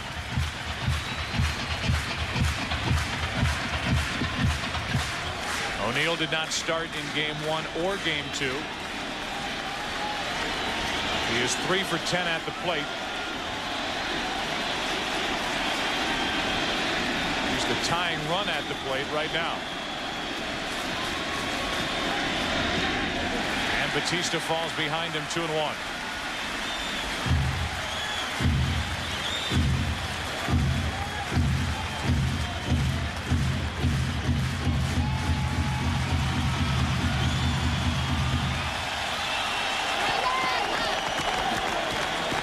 Neville O'Neill, Paul's wife.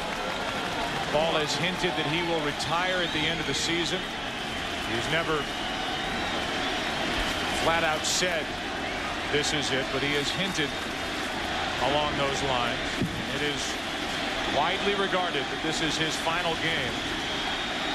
The Yankee home pinstripes, and that's foul outside first to even the count at 2-2.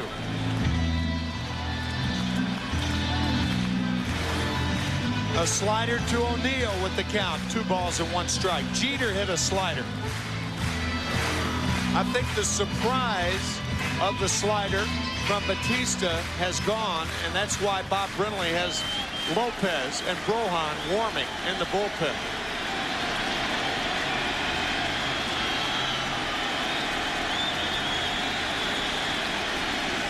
Here's a 2-2. 92 miles per hour with that cut action on it, in on the hands of O'Neill, and it stays 2-2.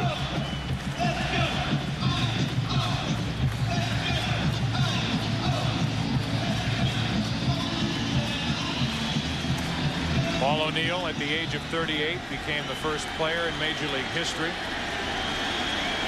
to hit over 20 home runs, steal over 20 bases. Hit 21 home runs, stole 22. Not driven in a run in this World Series. He has hit 2 home runs this postseason, has 3 RBIs.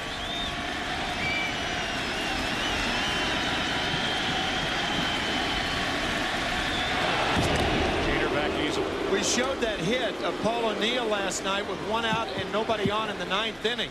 The ball plopping in front of Luis Gonzalez, and you could see Gonzalez in left field playing a more shallow left field with 2 strikes on Paul tonight.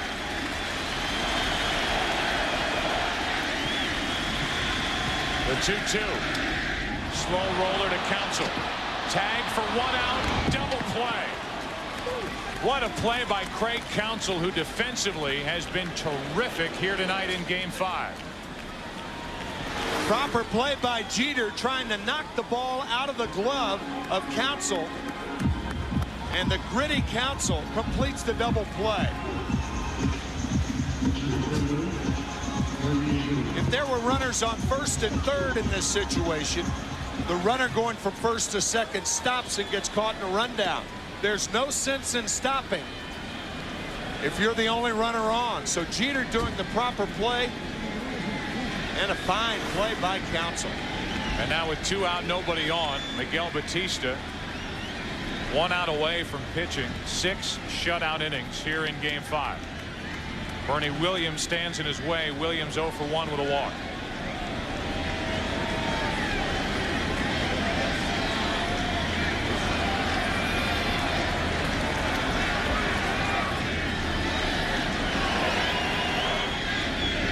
We mentioned during the National League Championship Series that Miguel Batista has a picture of Albert Einstein in his locker, and he lives by the philosophy imagination is unlimited. You know what you know, you do what you can do, but imagination is unlimited. A man is as big as he can dream, and who could have dreamed that Miguel Batista would step to the mound after that deflating, devastating loss the Diamondbacks suffered last night, trying to go through 6 shutout innings in Game 5. He's behind in the count 2-0 on Bernie Williams.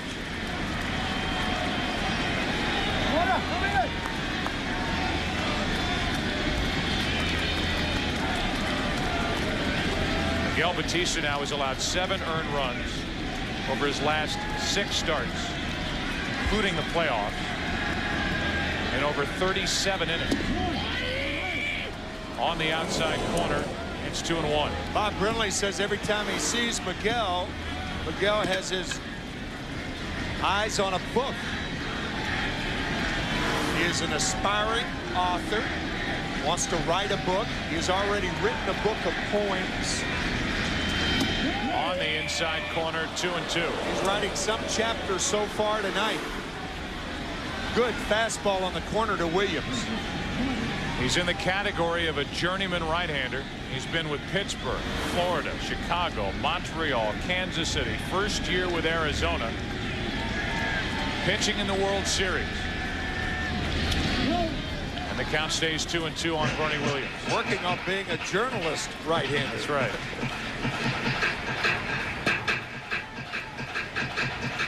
Albie Lopez and Troy Brohan still getting loose out in the Arizona bullpen. With a switch hitting Bernie Williams at the plate, and the left-handed hitting Tino Martinez waiting on deck.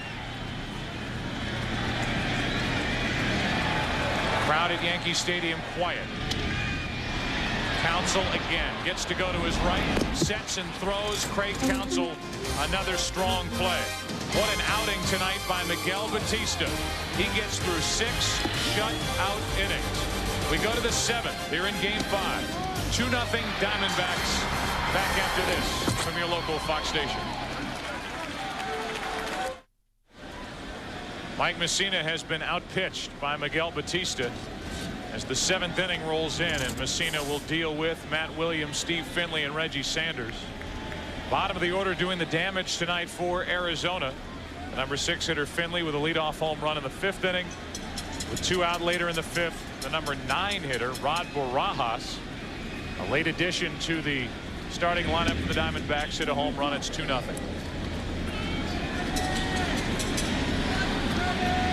Williams is struck out. He's hit a soft line drive caught by Brocious. 0 for 2 and 3 out of 15 in the series. To the left side, Brocious. 1 away. Let's give you a look as we play in the 7th inning. The in-game box score for the Yankees, brought to you by John Hancock. Jeter has a hit. Martinez has a hit. Spencer a hit. Soriano a hit. No runs. A couple of walks handed out. Along the way, Miguel Batista's racked up 4 strikeouts. Here is Finley, who got a 2-run inning started in the 5th with a home run. Ball 1 inside.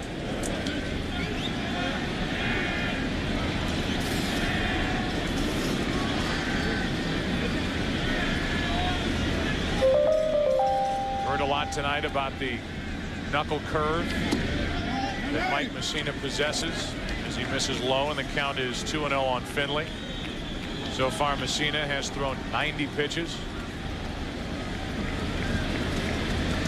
8 strikeouts to go along with 1 walk. And only 2 runs on 3 hits as Finley gets a base hit to right. He's 2 out of 3. Mike Mussina has this to say about his special curveball. I'll throw it for a strike. I'll try to throw it in the dirt. I'll try to bring it back door sometimes. There's different ways I try to use it. Try to change speeds on it once in a while. It's become an effective weapon for me, and now even more so that I do different things with it. He's had a good one tonight. He has, however, hung one to Barajas. I think the first pitch to Finley was a change or a backup slider. But clearly the one to Barajas was a knuckle curve that stayed on the inside part of the plate. Rod gets his first World Series home run. What a game he's playing. Sanders so far has been to the plate twice, struck out twice. They're keeping an eye on Steve Finley, who stole 11 bases during the regular season. So far for the Diamondbacks tonight, it's been Finley and the battery of Barajas and Batista.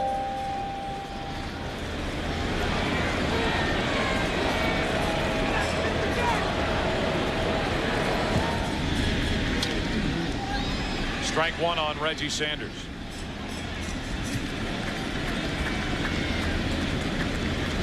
Well, this crowd, which was such a factor in last night's game, The late innings. This place just shaking. As the Yankees got 2 in the 9th to tie it, 1 in the 10th on the home run by Jeter to win it. They have been taken out of this game altogether.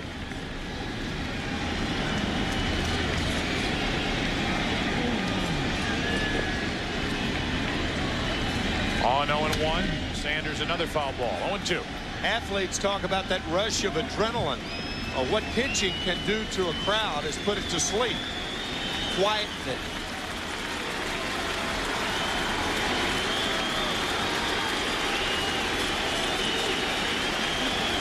Ground wanting a Messina strikeout. Miguel Batista, if he goes back for the bottom of the 7th inning, will deal with Tino Martinez, Jorge Posada, and Shane Spencer. 1 on, 1 out in the 0-2 pitch. Still 0-2.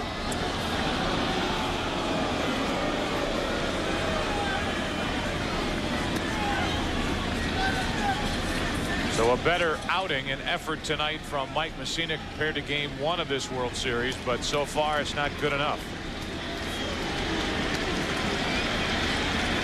Matched up with Schilling in that game. Matched up with Batista in this game. Schilling allowed 1 run in that Game 1. So far, no runs on 4 hits as Finley draws another throw. Perhaps you saw Jorge Posada, after he gave the sign, looking up at Reggie Sanders before he positioned himself in the side. You'll see that a lot. Catchers checking the eyes of hitters. Make sure they're not peeking back there.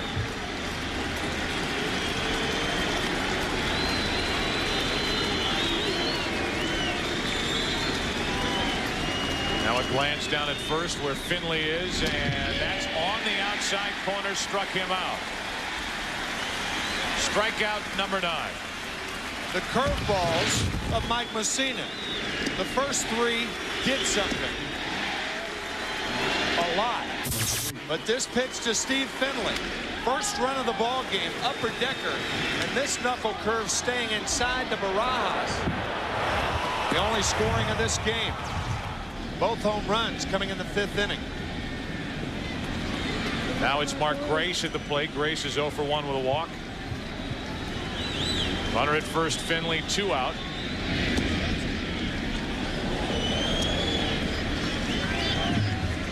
Messina this season, with whatever combination he was a part of with the catching corps, allowed only 9 stolen bases in just 22 attempts against him. Finley has yet to take off, and he stays put as Grace tried to check his swing, could not. It's 1-1. Mike Messina has quick feet. He also has a quick delivery. And the good changeup to Mark Grace. Mark couldn't hold up. Mark, a front foot hitter, which means he doesn't stay behind a lot of balls. Often his swing is over pitches. That's why he doesn't hit a lot of home runs.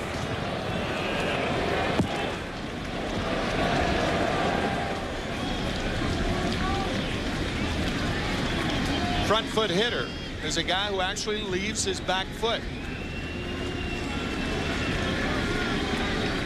Power hitters, almost to a man, hit off their back foot behind the ball. Here's a 1-1 pitch. In the dirt, gets away from Posada. Finley down to second.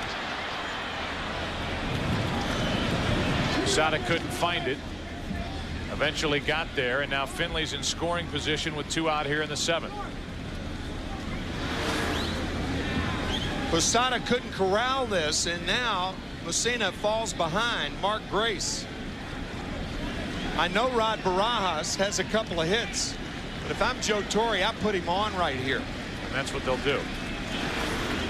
Grace too dangerous a hitter for a base hit.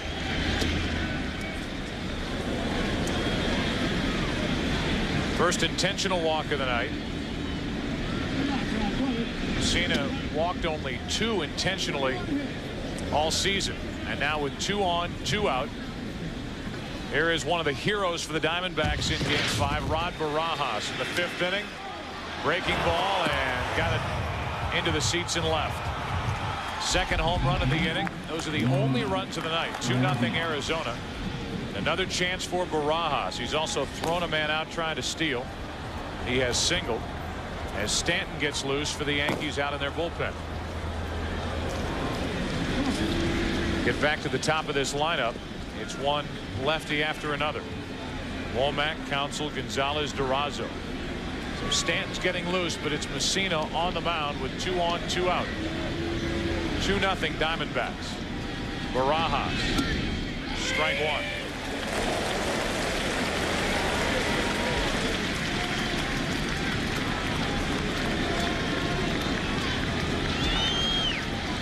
Some hitters use the knob for leverage, the knob at the end of the bat.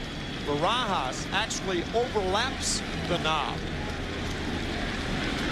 See that pinky on the left hand overlapping the knob. That's off the end of the bat, and the count's 0-2.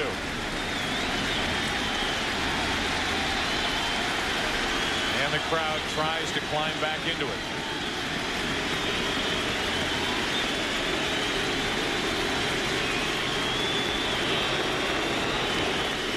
Finley a hit in the inning. Moved down to second on a wild pitch, then the intentional walk to Grace. 2 out and an 0-2 count on Rod Barajas.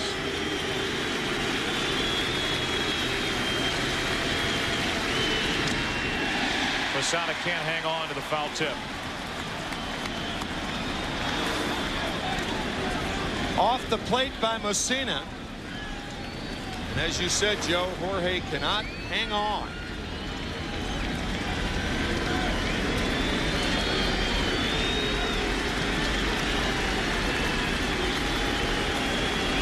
Barajas looking for his 3rd hit of the night.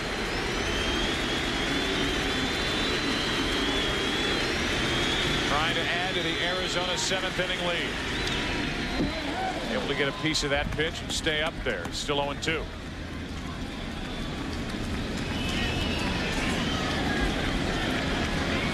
You have to be impressed with Rod Barajas getting only 19 starts during the regular season. 26 years old. Bounced back and forth between the big leagues and AAA the last couple of years. Split time this year. Hit only 160 this season for the Diamondbacks. Has 2 hits already. And he lines one into left field. There's Spencer, and the inning is over. Barajas hit it hard, but Spencer was waiting for it.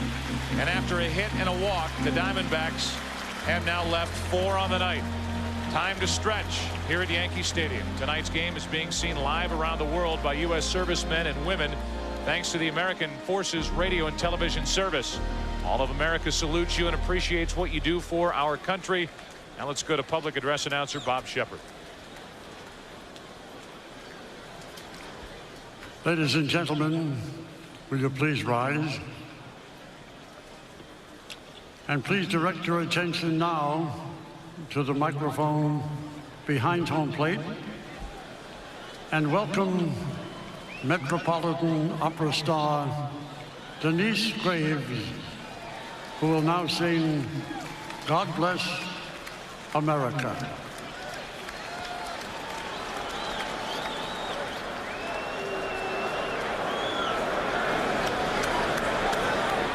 God bless America, land that I love. Stand beside her and guide her through the night with a light from above. From the mountain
The 2001 World Series on Fox is brought to you by the people of United Airlines. We are United, and by John Hancock, official sponsor of Major League Baseball.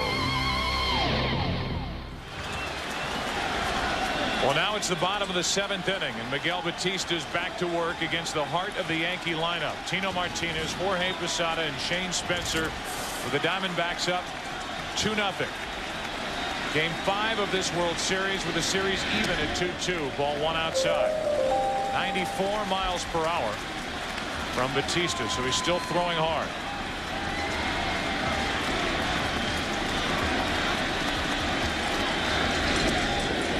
It's 2-0. 84 pitches now for Miguel Batista.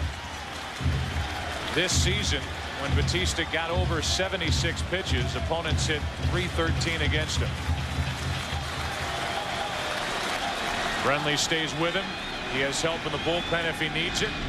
And Martinez fouls it out of play, 2-1. Batista twice this year has gone 7 innings. He did it against the Dodgers on the 21st of September. And then his next start, actually, second appearance later on the 29th, he went 7 innings.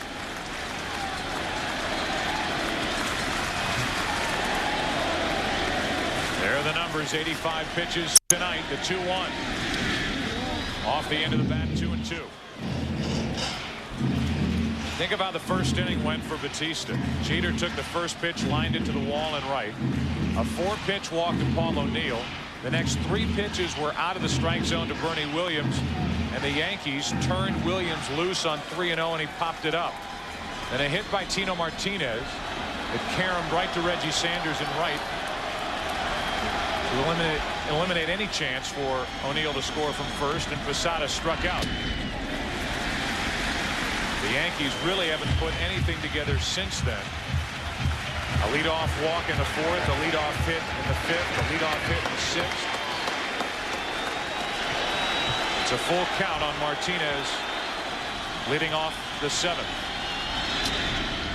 Little chopper back to Batista. 1 away. Our game summary is brought to you by Pepsi. And you have to start with a man on the mound, Miguel Batista. 6 1/3 innings pitched. 4 hits, no runs in his first career World Series start. Mike Mussina struck out 9 in 7 innings. Finley and Barajas each went deep. The series is tied 2-2. See what happens for the team that wins Game 5.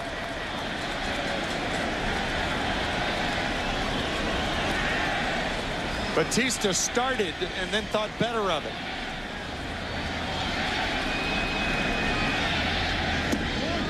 Good pitch down and into Posada, strike 1. He has used that slider to his benefit tonight.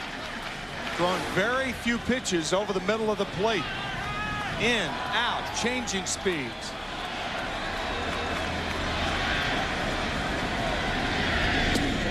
Too far outside, 1 ball, 1 strike. He had a quick look at the 2 remaining starters for Bob Brenly and the Diamondbacks. Randy Johnson on our left as we look at the Diamondbacks dugout, scheduled to start on Saturday night in Game 6. The count goes to 1-2 on Posada. Curt Schilling would work in Game 7 if there is a Game 7 against Roger Clemens. So if the Yankees lose tonight, they've got to beat both Randy Johnson and Curt Schilling. Tall order. Posada set up at 1-2. Just missed. 2-2. Posada struck out and bounced into a double play. The Diamondbacks have turned 2 double plays tonight. And again, Batista starts into his windup and then stops. The last time he did that, he probably was going to throw a fastball. He threw a slider to Posada. We'll see if the slider is coming again. Probably. Got him for the 2nd out of the inning. Strikeout number 5. And Batista is making it look easy here tonight. He finishes off Jorge Posada with the slider, and an indication of how well he is pitching tonight, going in and out, slider, fastball for the most part.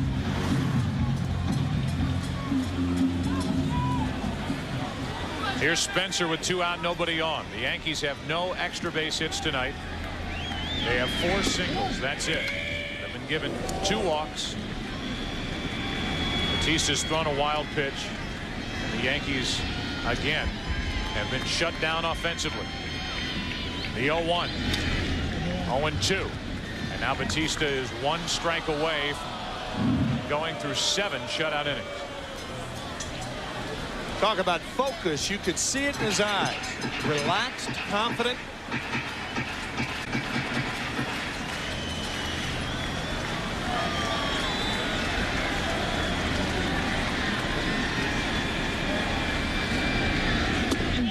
Over but low. We heard from Mark Grace that Batista, in a start earlier in the year, told his manager, don't worry, sit back and enjoy the show. Well, the show tonight is Game 5 of the World Series, and he has allowed no runs on 4 hits through 6 2/3 innings.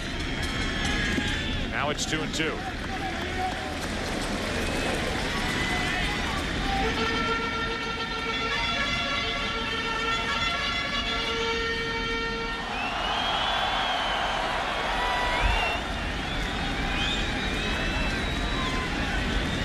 Again, Batista slows it down, goes off the mound, gets the dirt away from his spikes, and now stares in for the sign for this 2-2 pitch.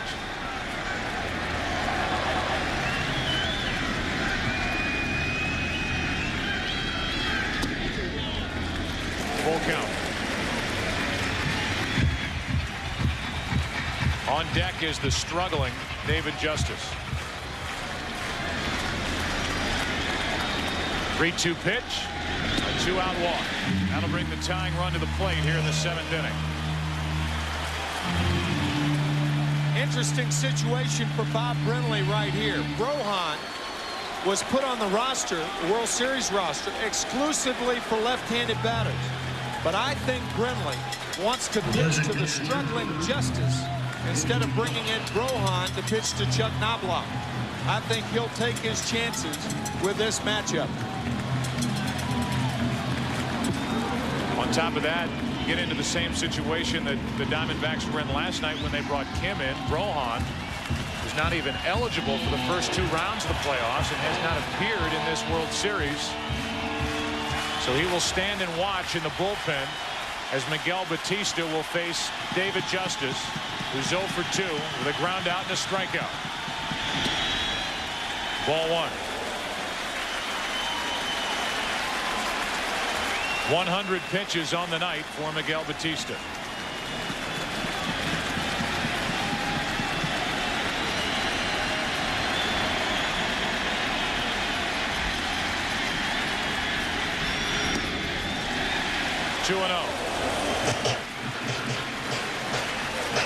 I'm sure some fans, especially Arizona fans, wondering, well, how are they going to do it tonight? How are the Yankees going to get up off the mat and come back on Arizona? Batista trying to end the 7th right here. And he's run the count to 3-0 after a 2-out walk to Spencer.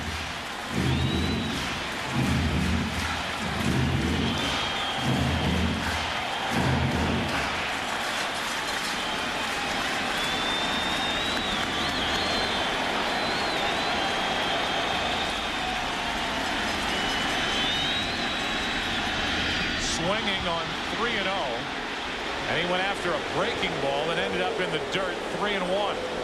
An idea of how David Justice is struggling in this World Series. He missed that ball by 2 feet. Joe Torre hoping he got a fastball down and in. How about Batista? A Batista? breaking ball. Yeah. 3-0. Tying run at the plate, and he throws him a breaking ball. Yep. Now the 3-1. Now it's a full count. So he swings at ball 4. And then Batista threw a nasty fastball away. So if you're Batista, you almost have to come back with what you threw 3-0, which was a slider. Justice looks horrible at the plate. 9 strikeouts and 11 at bats. It was 3-0. He went after ball 4. Now it's 3-2, and the runner at first, Spencer, will take off. 2 on with 2 out as Justice draws the walk.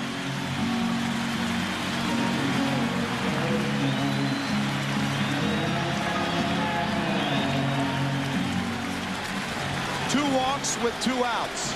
You bring Lopez in to face Scott Brosius. Bob Welch out to talk. That means Batista staying in the game. Because if Bob Brenly takes out the pitcher, he does it himself.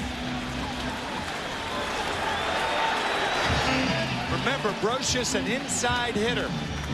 If Batista makes a mistake against Scott, he'll want to make it away. He'll give up the single, but not the long ball. That's at least the thinking of a pitcher and a catcher in this situation. And another good indication here as to what the Diamondbacks are working with in their bullpen. You've got Miguel Batista, who has had a 10-day layoff. Pitching, he's over 100 pitches. He just walked back-to-back hitters to put the tying runs on. Chuck Knobloch will take over as the pinch runner for David Justice. He's the tying run, the trail runner at first base. But you've got Albie Lopez, who was a starter during the regular season, available in the bullpen. He has not worked in this World Series either. And Bob Brenly telling us before the start of this World Series, if we need 1 out where we can bring a guy in against a right-handed batter to get a strikeout when we need it, Lopez would be the guy. But Lopez is still in the bullpen, and Miguel Batista is still on the mound. Tying runs are on, 2 out, 2-0 Arizona, 7th inning. Brosius, strike 1. Good pitch over the inside corner. But again, look at Barajas sitting outside, and the slider backs up and stays inside. Martinez grounded back to the pitcher. Posada struck out. A walk to Spencer, a walk to Justice. Now it's Brosius. 1 ball, 1 strike. As Bob Brenly tries to avoid his middle relief tonight. And Batista tries to avoid the inside part of the plate to Brosius. Tying runs are on.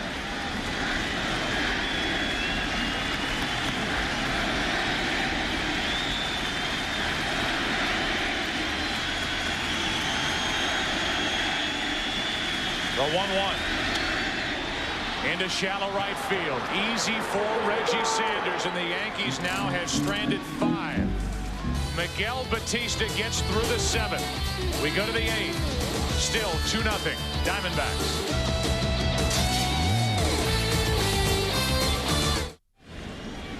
Mike Mussina goes back to the hill in the 8th inning. A bit surprising with the left-handed batters coming up. Womack, Counsell, Gonzalez, Durazo. Stanton's ready in the bullpen, so I'm sure that any hint of trouble, Mussina will be gone. I'm surprised Mike Mussina's back out there also.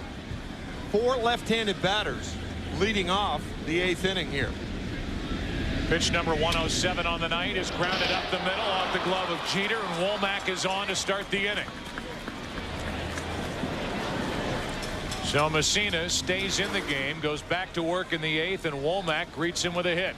Off the glove of Derek Jeter, Tony Womack had an idea about going to second base, but realizes that he's going to be there anyway because Counsell's going to bunt him over, as he did 3 times last night.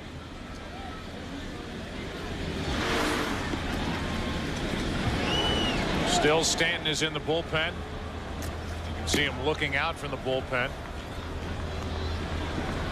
Joined by Mendoza. No surprise with those 2 getting ready here in the 8th inning. And now Counsell. Yankees, everyone expects the bunt.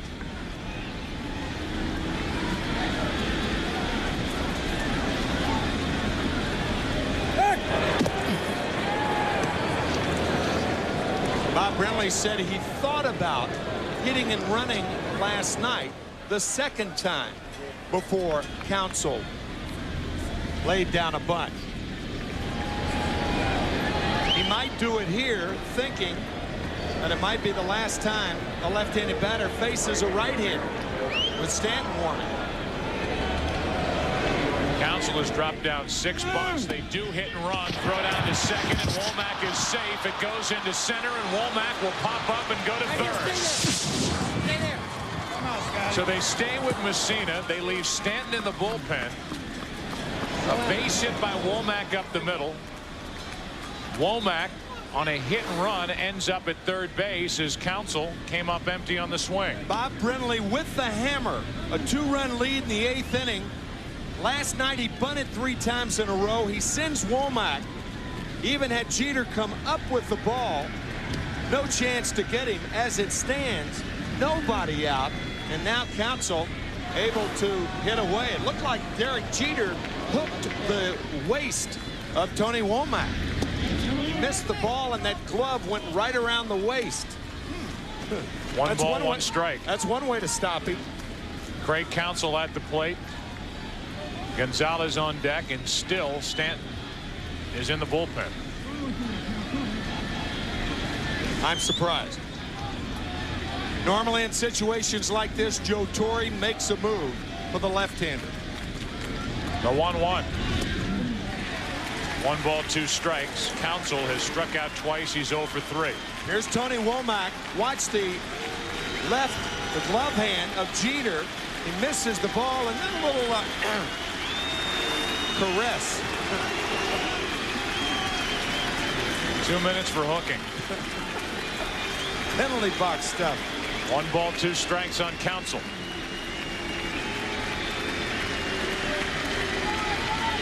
Infield is in. Womack, who can fly, is over at third, and he stays put as Counsell taps to Martinez. 1 out.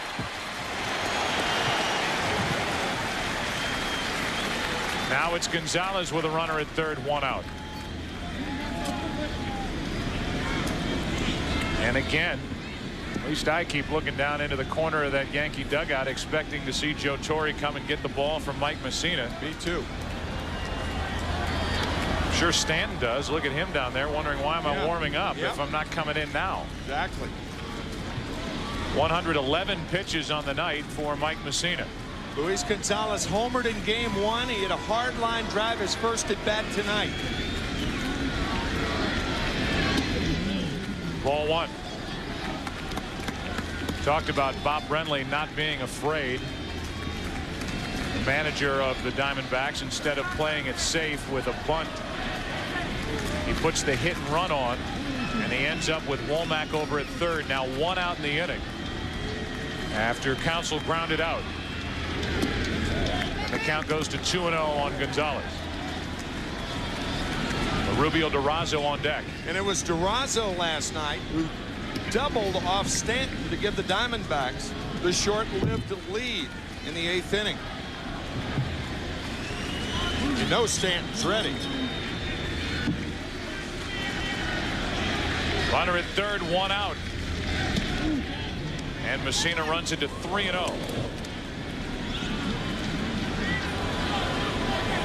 Howard appearances, Messina pitching around Luis Gonzalez. I'm sure Brenly will allow Gonzalez to hit here. With Durazo on deck. Runner at third, 1 out, 3 balls, no strikes. There's a strike, 3-1.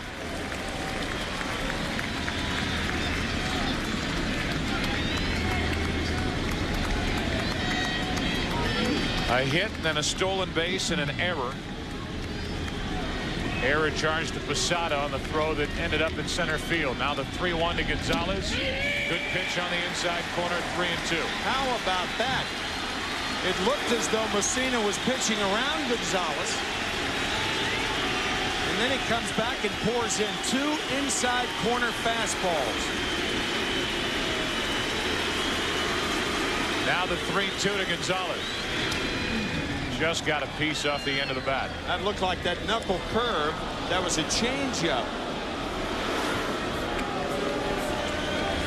See the rotation on the ball going down. So after the 2 fastballs, Gonzalez does not look good on the knuckle curve.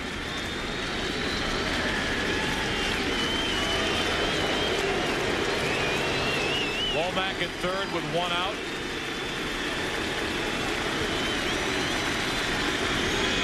Two out. From 3-0 to 3-2, and then the strikeout. They stick with Messina. Now Mel Stottlemyre will come out and talk with Durazo coming up, and Matt Williams, the right-handed batter, on deck. I think Messina will opt to walk Durazo. What a job of pitching by Mike Messina. The wild throw by Posada into center field. Womack goes to third. The infield in. Now he's retired Counsell on the ground ball to first, striking out Gonzalez. You've seen Joe Torre manage a lot more games than I have. This would be in the category of atypical. Absolutely. Not going to Stanton, and he's sitting next to a guy, Don Zimmer, who was known when he was a manager as a guy who would just play a hunch. He'd take a risk. He didn't play it by the book. Joe Torre did not go to Stanton with 4 left-handed batters to start this inning. A base hit started it. Then he thought surely Stanton's coming in. Then the hit and run, stolen base and error. Runner at third with nobody out. A ground out to first. Gonzalez struck out. Now an intentional pass is being handed to Durazo, and it's going to be up to Matt Williams. First and third, 2 out.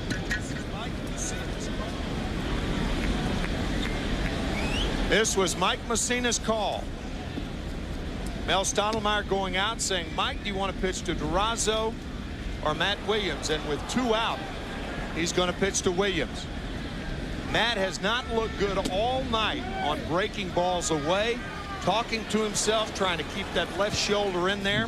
We'll see how Messina and Posada work Matt Williams.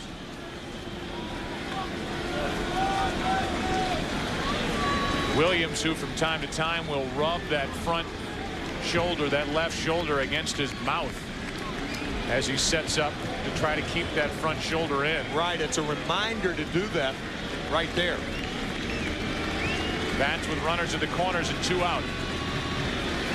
What a lift this would be for New York if Messina could get out of this. Strike 1 on Williams. He missed his pitch right there. That's the best pitch Williams had to hit all night.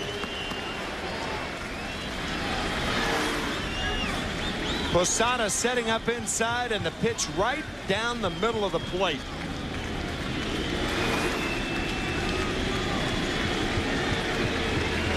A 2-0 Arizona lead, top of the 8th.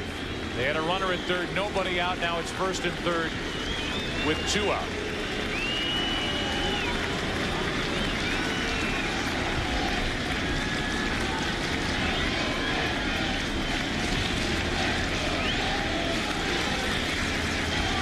.123 pitches on the night for Messina. Too far outside, 90 miles an hour. Really one of his better fastballs the last couple of innings, in the count 1-1. Saw a career 125 average for Matt Williams against Mike Messina.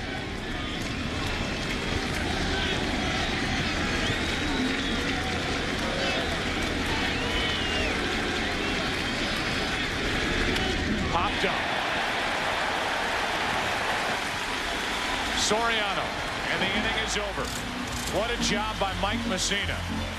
A season high 125 pitch night. He gets a pop-up to end the top of the 8th. The Diamondbacks miss a scoring chance, and they still lead by 2. No, honey, this isn't a joke. The 2001 World Series on Fox is brought to you by Nissan. Driven by the Intel Pentium 4 processor, the center of your digital world. And by Sprint PCS, the clear alternative to cellular.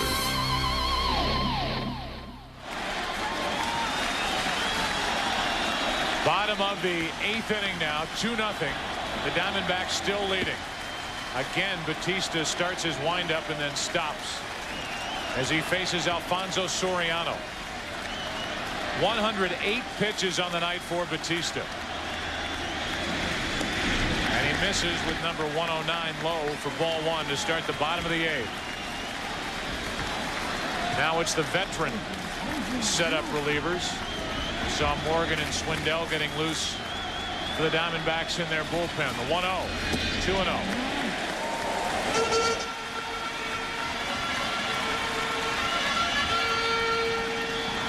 The part of Brenly's bullpen that he would like to avoid, running Bautista back out for the eighth, and it's 3-0 on Soriano. I think your point about Bautista being out there because of the weakness of the Diamondback bullpen still applies. Soriano's taking, and it's a strike, 3-1. Jeter and then O'Neill will follow here in the eighth inning. What a job by Messina to keep it a two-run game. 3-2. I like that from this young hitter. Soriano realizing the Yankees 2 runs down, nobody on, trying to get on base. The common thinking is what you got on 3-1 you'll get on 3-2. You don't know with Bautista. That's true. Fastball is grounded over the pitcher's head. Counsell, another very good play from Craig Counsell, 1 away. He has moved all over the place from that second base position. He really has. When Bautista couldn't get to the ball, the oncoming Counsell throws out his counterpart.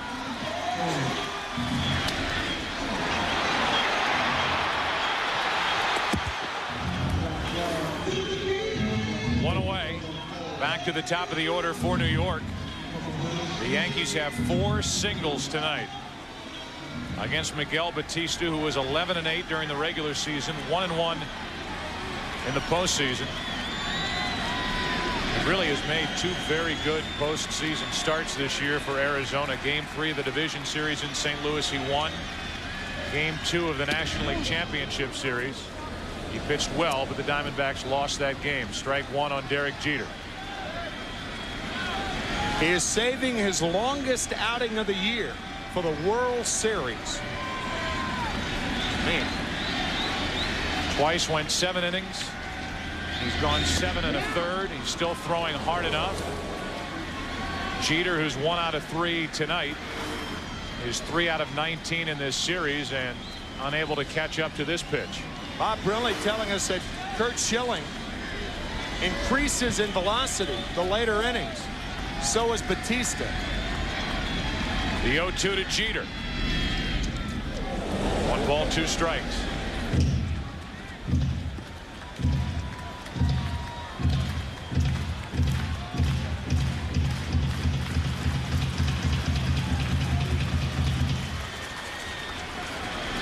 So Bautista, who came back from a 3-0 count to get Soriano, has a 1 ball, 2 strike count on Jeter. Now it's 2-2.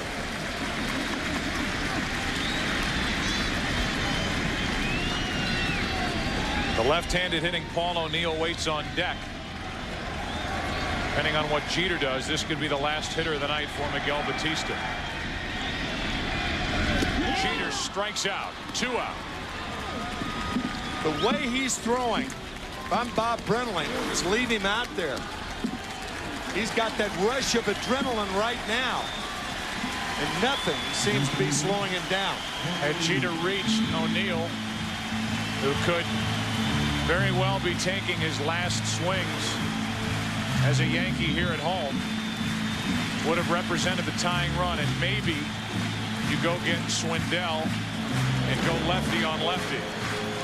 But this crowd is now standing and at least in the game for the moment, because one of their favorite players, Paul O'Neill, is at the plate with 2 out, nobody on. 95 miles per hour from Miguel Bautista. Paul O'Neill, who is looking at retirement at the end of this World Series. Trying to get on. Get Bernie Williams to the plate. Flashbulbs popping. It's 2-0.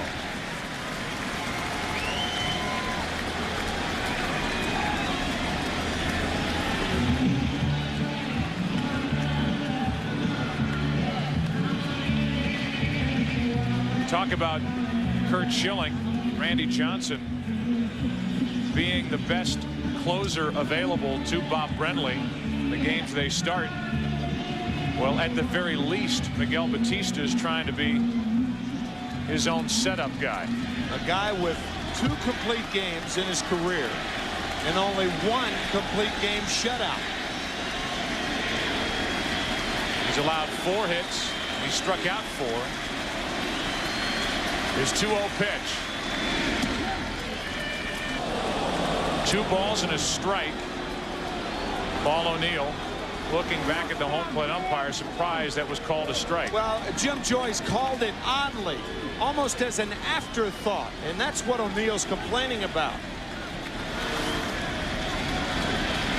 Biting his lip. Now the 2-1 pitch. 3 balls and a strike. And again, with at least a switch hitter on deck now, but a guy who is more powerful batting left-handed. Bernie Williams, depending on what O'Neill does, this could be the last hitter for Miguel Batista. 123 pitches on the night.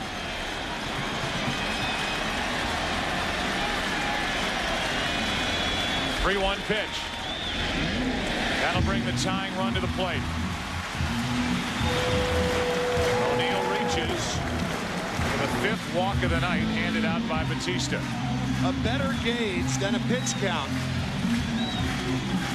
is how the hitters are reacting to the stuff of your pitcher. Bob Brenly going to the books. The Yankee hitters are not reacting well to Batista and the stuff he's been throwing. I think Bob Brenly's going to hang right with him. Pitch count be darned. Bernie Williams, the switch hitter. The tying run at the plate. Strike 1. Williams on the year hit 26 home runs. 21 of the 26 came from the left side. And Bernie Williams, more than any other Yankee hitter, can hit the outside fastball to center field or to left field. Power to all fields. Jammed, and he pops it into shallow left center. Out is Womack. Can't make the catch. And it's 1st and 3rd, 2 out.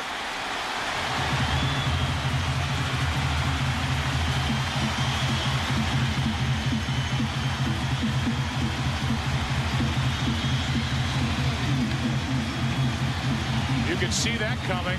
Yep. Well, the outfielders have to respect the power of Bernie Williams and playing deeply. Tony Womack trying to make an impossible play. Ball off his glove.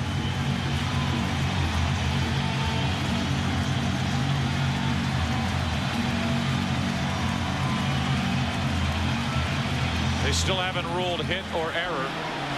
Here comes Bob Brenly out to the mound as you look at O'Neill. The Yankees and their fans here at Yankee Stadium wondering if that's the start of another one of these late inning, late October, early November Yankee rallies. What a night for Miguel Batista. Batista, the Game 5 starter, gets into the 8th inning. Picks up 2 outs in the 8th inning. Leaves with 2 on and a 2-run lead.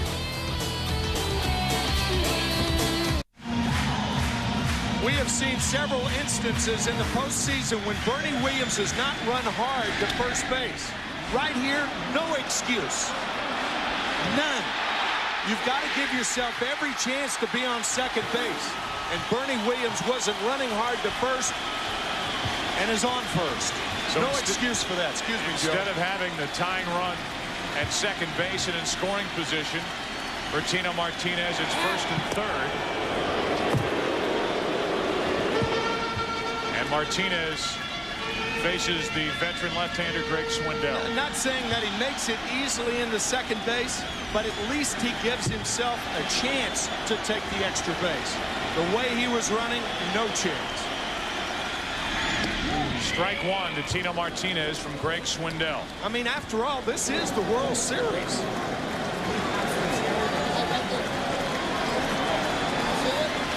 Tino's wife watching as here he is again. Tied the game in the 9th inning last night with a 2-out, 2-run homer. Represents the go-ahead run at the plate here tonight. Pops it foul, backing out of play in the count 0-2. Last night, first pitch from Kemp. Over the wall in right center to tie the game. 3-3. The Yankees won it in 10 on a home run by Jeter, 4-3.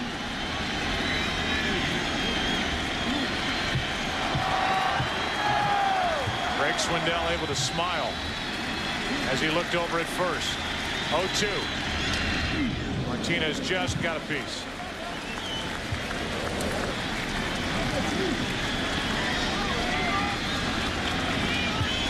Greg Swindell has worked well in this World Series.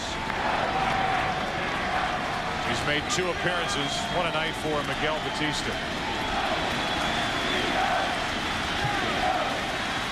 Leaves with a 2-0 lead, but 2 on, 2 out in the 0-2 to Tino Martinez. Popped into left field. Gonzalez coming to get it. Inning over.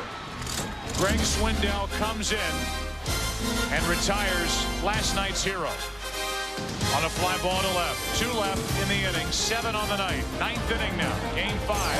Still 2-0 Arizona. This week, Fox NFL Sunday begins with America's #1 pregame show as JB, Terry, Howie, and Chris get you ready for kickoff. Then the big one in the NFC Central Division, Tampa Bay and Green Bay, where the Cowboys take on Kerry Collins and the Giants. The Eagles against Jake Plummer and the Cardinals, or other regional action.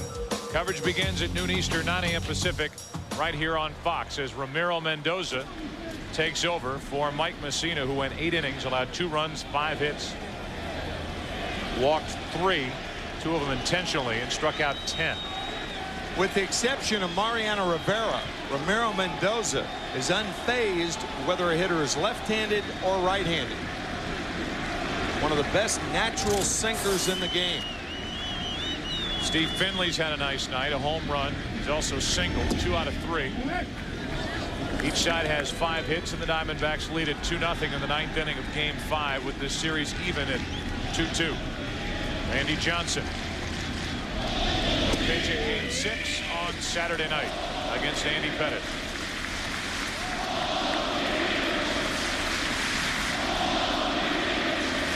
They're chanting Paul O'Neill's name. These terrific fans here in New York. Paul O'Neill just bowed his head a moment ago.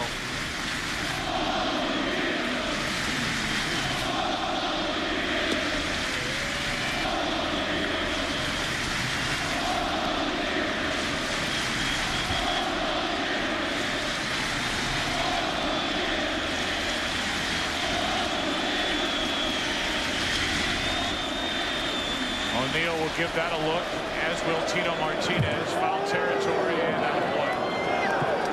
Count still 2-2.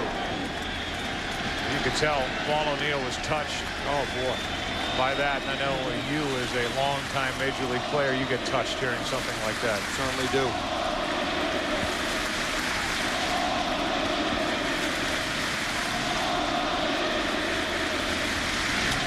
Back up the middle, off the bag, and the 3rd hit of the night for Finley. So Finley is on to start the 9th inning.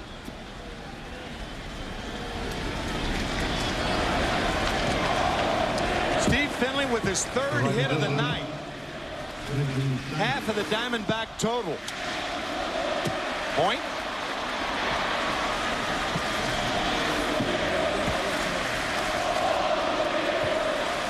Still chanting are these fans after the leadoff hit by Finley, and now Reggie Sanders.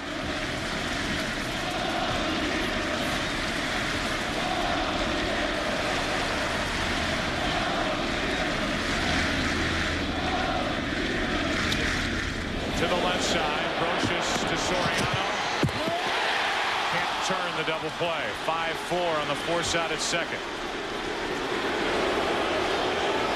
Ball was not hit hard. Roches quickly to Soriano, but because the ball wasn't hit hard, Finley down on top of Soriano. You can see Steve doing his job. A lot of second basemen use that second base bag for protection.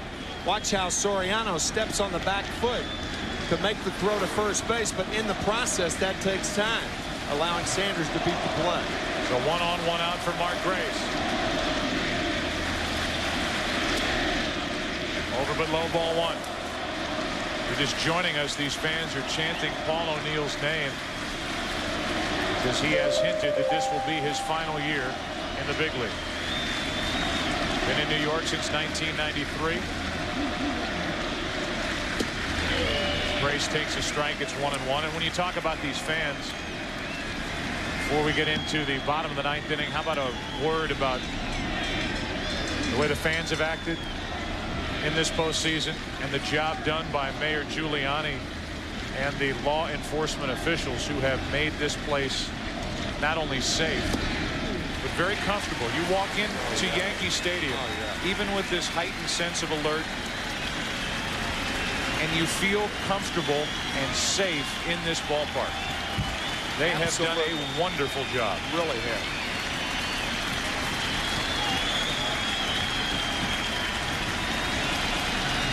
One ball, 2 strikes on Grace.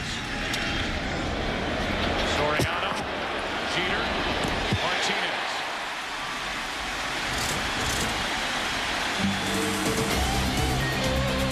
O'Neill back to the dugout, gets a standing ovation.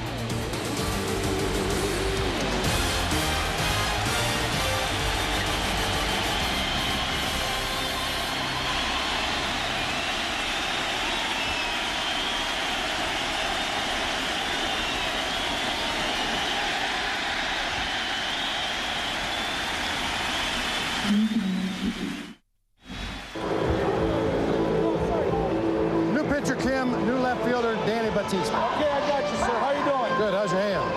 It hurts. It was a good shot. I know it was. And you got him. Oh yeah. You got a few before. Couple of those. First pitch is strike over the inside corner to Jorge Posada. Danny Batista is the new left fielder. Young Hun Kim, who threw 62 pitches last night, working 2 2/3 innings, is trying to save it. 1 ball, 1 strike. Joe, earlier you mentioned the guts of Bob Brenly, and yet another example right here, putting Kim right back over the coals. After last night, blowing the save in the 9th inning, then getting the loss in the 10th inning.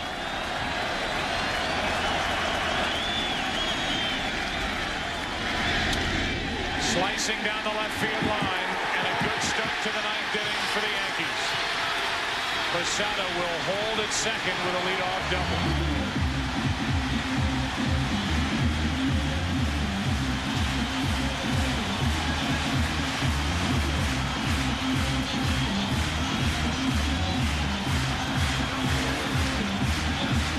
Sinker away, Posada goes away. Yankees trying to work their magic one more time.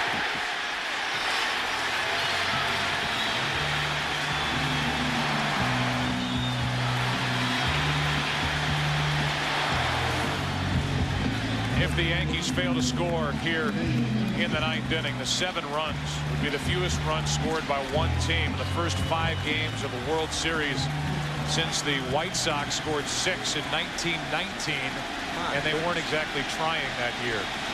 The year of the Black Sox scandal, 8 men out. The Yankees have scored 7 runs, nearly 5 games. Runner at second, nobody out. And ball 1 to Shane Spencer, the tying run at the plate. If you're a Diamondback outfielder, on a base hit to the outfield, you throw the ball to second base. You play the game as though Posada was not on base. Spencer faced Kim twice last night. struck out twice last night. He's up on the count 2-0.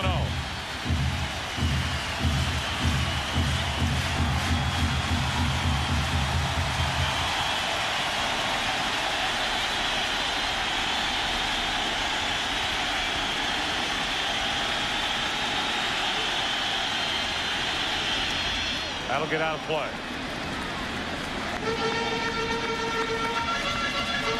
Just to go back to last inning, the last batter that Batista faced was Bernie Williams, who hit that flare into left center. It was ruled a hit. Then Greg Swindell came on with the tying runs on and got Tino Martinez to fly to left. Now a leadoff double by Posada. And a 2-1 pitch to Spencer. 3 balls, 1 strike.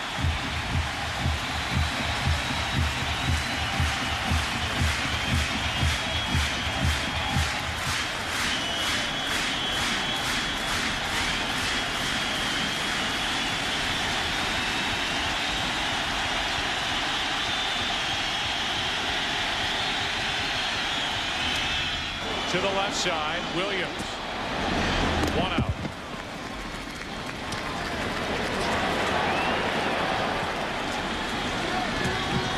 Shane Spencer takes the first slider. Fastball wide.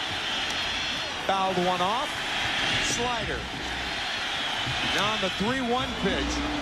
Grounds to Matt Williams. Posada correctly holding at second.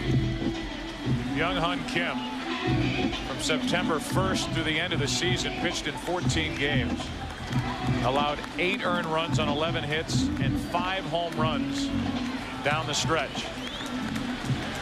He allowed 2 home runs last night. But now, instead of Justice being at the plate, he was lifted for the pinch runner Knobloch back in the 7th. And it's the struggling Knobloch instead of the struggling Justice at the plate with 1 out in the 9th inning representing the tying run. Strike 1. You could see that ball darting away from Chuck Knobloch. Mike Morgan warming for the Diamondbacks. Talked about it last night, an upshoot. Tino Martinez with the 2-run home run off Kim. Jeter with the game winner. Runner at second, 1 out. Knobloch. Another foul. It's 0-2. Talk about left-handers and their success against Kim, who allowed 10 home runs during the regular season. 8 against left-handed hitters. The only left-hander that Joe Torre could call on here in the 9th inning off his bench is Enrique Wilson, a switch-hitting infielder.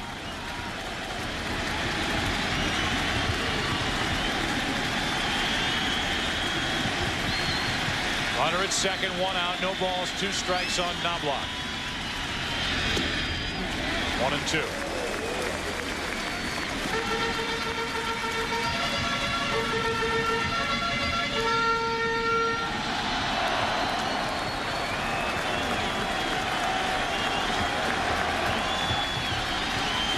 Kurt Schilling was in that same position last night watching Kim.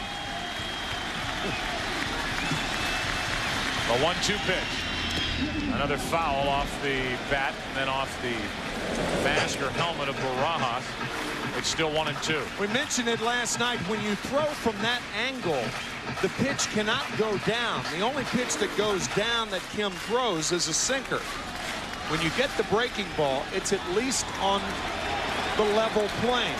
But more often than not, as we said, it goes up in the strike zone.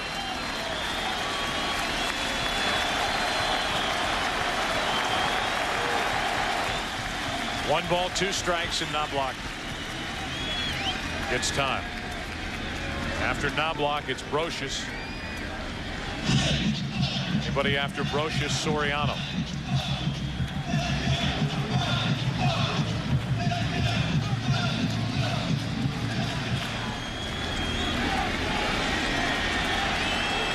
You have to go 3 more batters before the Yankees will send a left-hander to the plate, Paul O'Neill.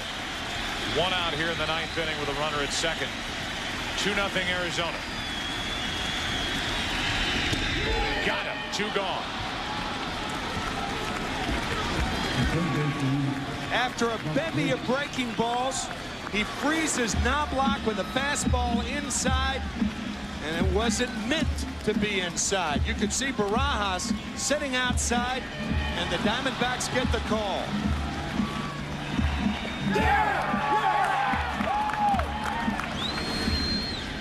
Now it's up to Brosius for New York.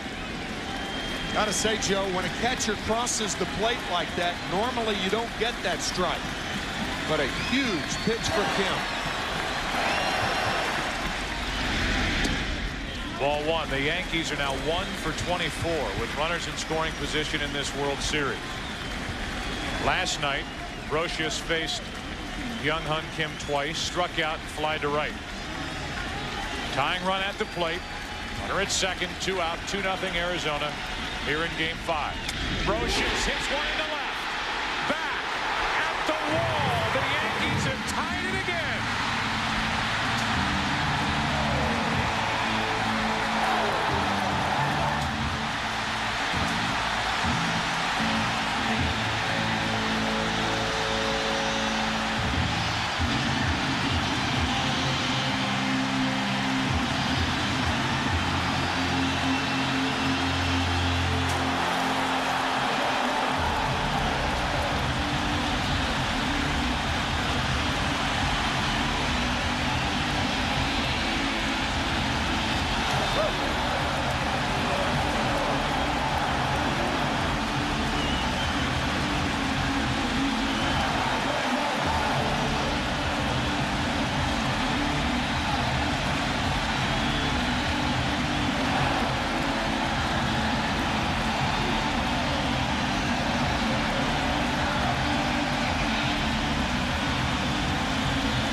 Never seen anything like it.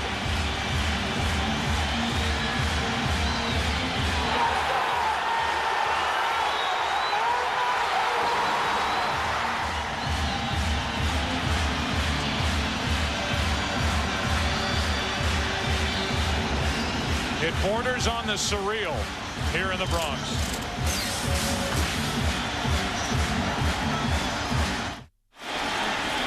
Brosius playing the role that Martinez played last night has tied it in the ninth with a 2-out, 2-run homer.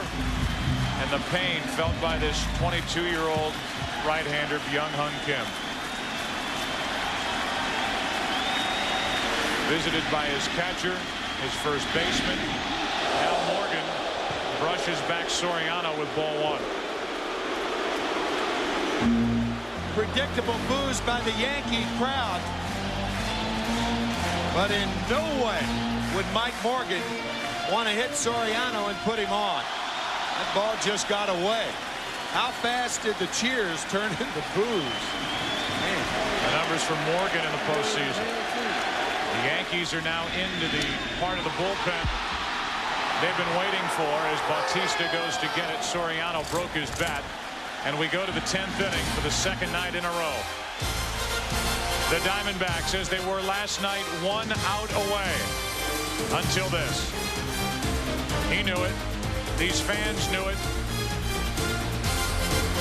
And here we go to overtime.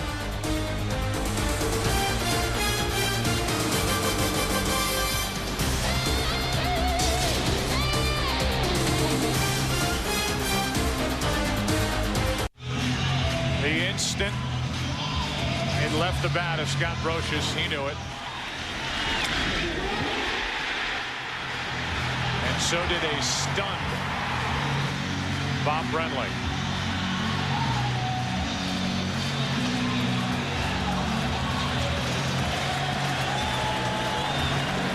Not a freeze frame, in shock.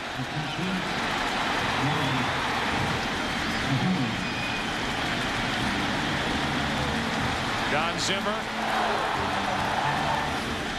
how much has he seen in his lifetime with this game of baseball? As Rivera comes in the game and misses inside with ball one. So Mariano Rivera worked 2 innings in game 3, 1 inning last night, available for 1 inning tonight.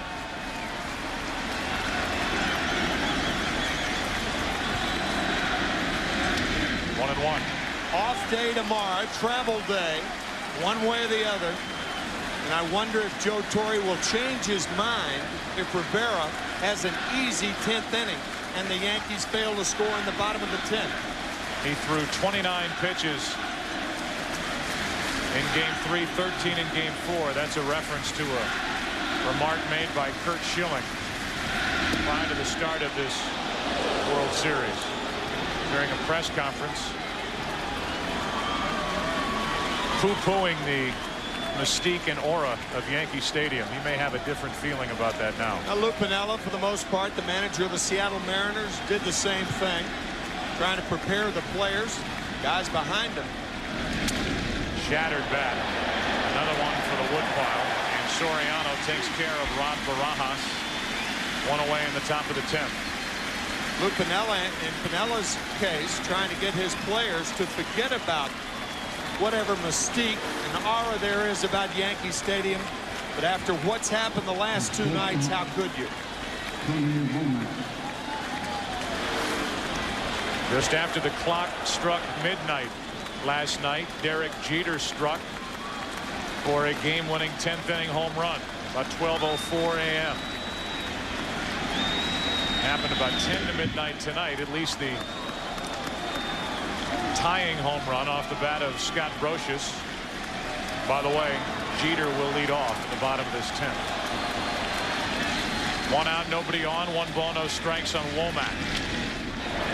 Soriano. 2 out.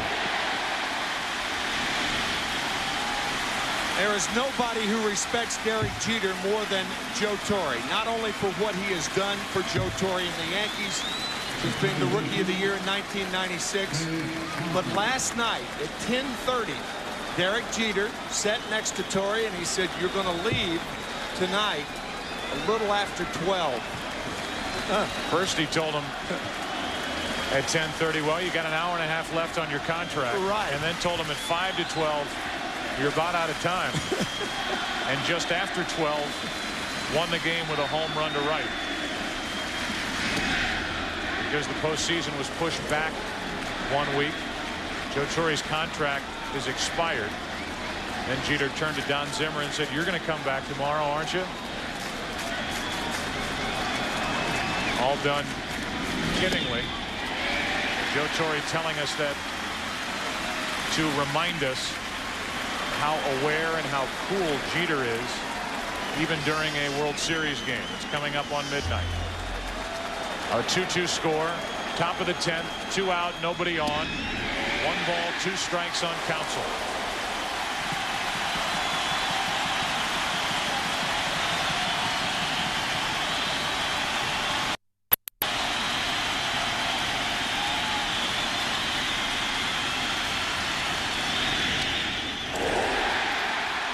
Another quick and easy inning for Mariano Rivera.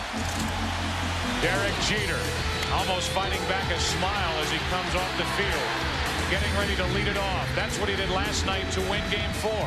He's first up in the bottom of the 10th in game 5. 2-2 the score. Back after this from your local Fox station.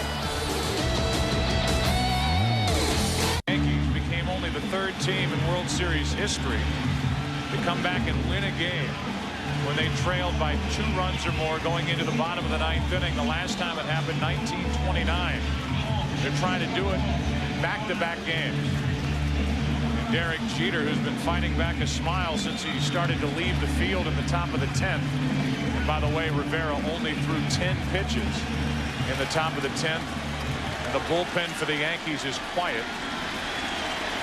Jeter will lead it off with Paul O'Neill and then Bernie Williams. So O'Neill may get another home at bat, and will unless Jeter ends it right here, facing Mike Morgan and taking ball 1.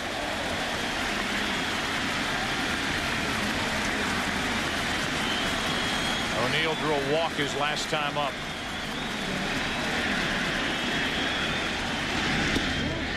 1 ball, 1 strike from Mike Morgan, the 42-year-old right-hander. Pitching in the big leagues 2 weeks after his high school graduation back in 1978. Here he is in the 2001 World Series. Jeter grounds to short.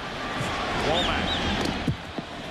Leadoff man is gone, and Paul O'Neill does get another home at bat.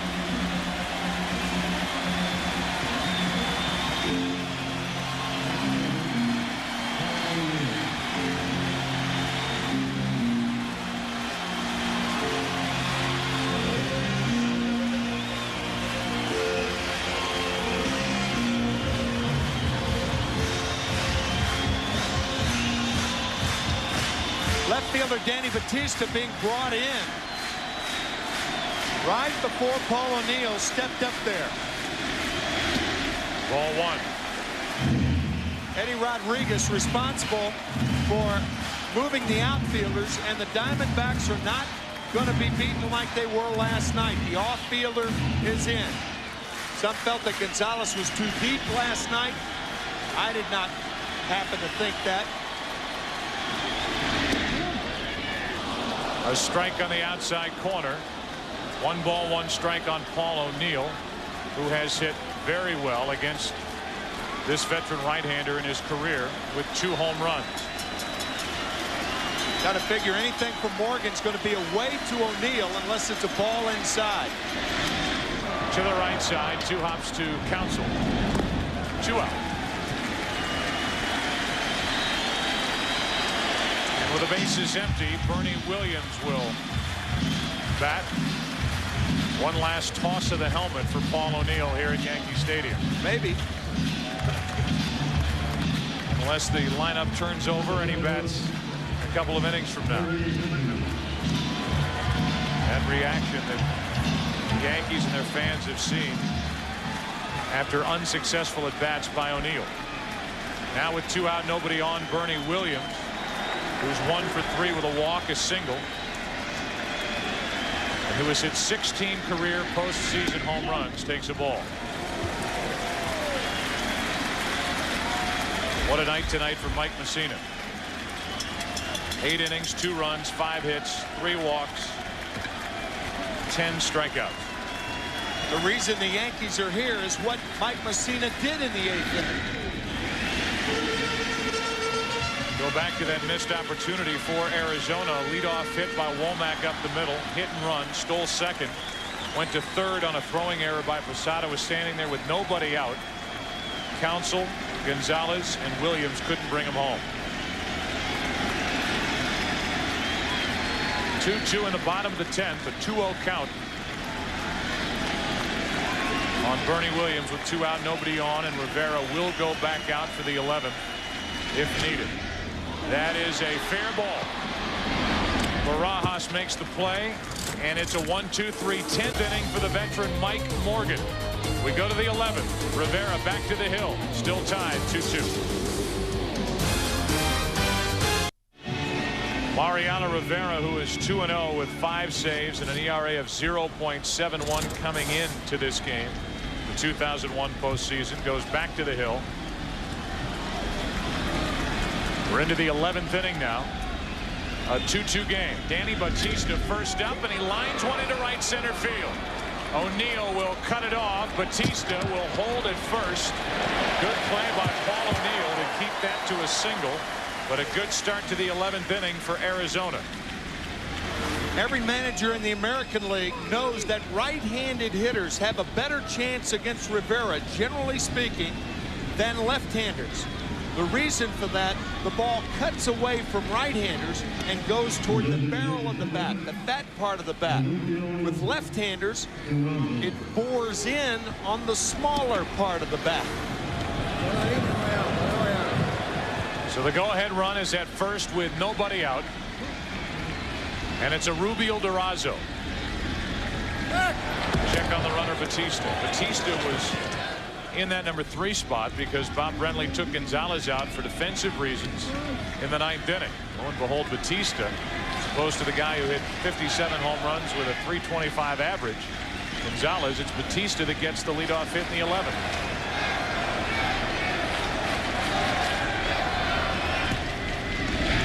Durazo breaks his bat. That might drop into center. It does. First two are on for Arizona here in the 11th inning.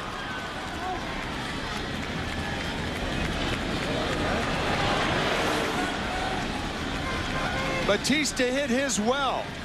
Durazo is jammed, and it plops in front of Bernie Williams, and now Chris Spire, the third base coach, making sure with Matt Williams. A bunt in order right here.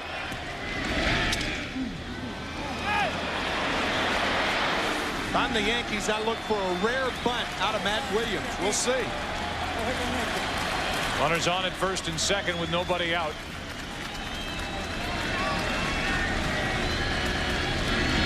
The bunt is perfect. Dropped down by Williams, out at first. The sacrifice is good. 3-4, and I mean Matt Williams, who has not been asked to bunt much in his big league career, couldn't have rolled it out there any better. He lays a blueprint down the first base line. Perfectly executed. And now the Yankees are going to walk Steve Finley to get to low ball hitting Reggie Sanders. Come on, Reggie. So now time called at the plate. Finley will draw the third intentional pass. Handed to Arizona tonight. You know what's an interesting thought here, Joe? Reggie Sanders, a low ball hitter. He has all types of problems with high fastballs. However, he's a good bunter. Bob Brenly tried it with Tony Womack in Game 5 of the divisional series against the Cardinals. He tried the squeeze. Batista was the runner at third base. He was tagged out, and then Tony Womack won it with a hit to left center field. I wonder if Brenly would be brazen enough to try the squeeze right here with Reggie Sanders. Even though some managers stay away from it with the bases loaded. Right. Because you don't need the tag, you just need the force out at the plate. That's right. But if the runner on at third, and he's a fast runner in Batista, if he can get a good jump and Sanders can get it down, you'll see. But keep in mind, Sanders a very good low ball hitter, and Rivera doesn't throw it low. He throws it high. Sanders has struck out 3 times tonight. He's 0 for 4.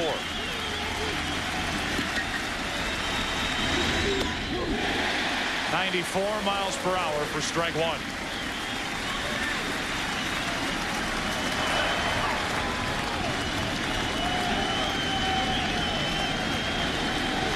Another opportunity for the Diamondbacks against the Yankees' best. The 0-1. 0-2.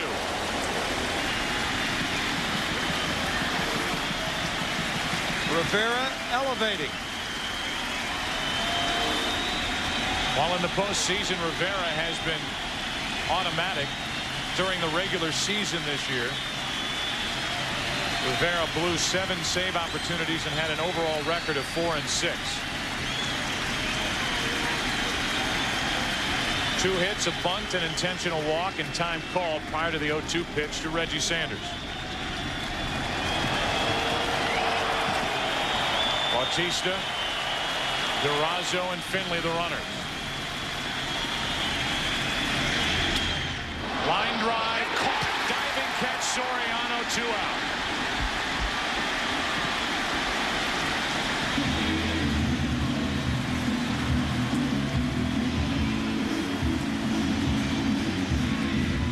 Joe Torre having the infield in double play depth. If the infield is in, perhaps this ball's by Soriano.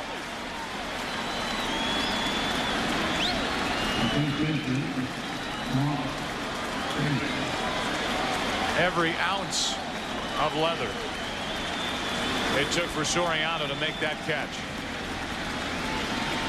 Made the big defensive play from the second base position back in Game 3. Now it's Grace, strike one. And you go back to the left-hander being up against Mariano Rivera. Grace needing the hit.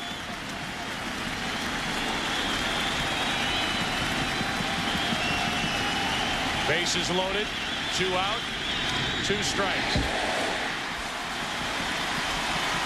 Mark Grace as choked up on the bat as he dare.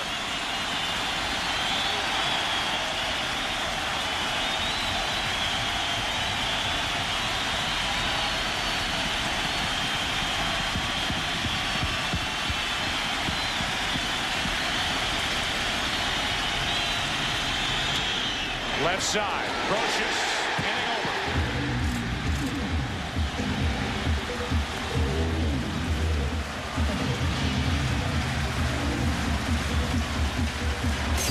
Whatever they seem to need, they seem to get here in the Bronx.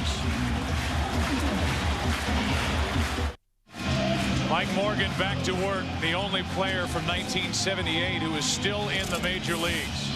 He joined the Oakland A's 1 week after graduating from Valley High School in Las Vegas. Saw his manager Jack McKeon in that picture with him. He pitched for the Yankees in 1982. Been with the Blue Jays, Mariners, Orioles, Dodgers, Cubs, Cardinals, Reds, Twins, Cubs again, Rangers, and Diamondbacks.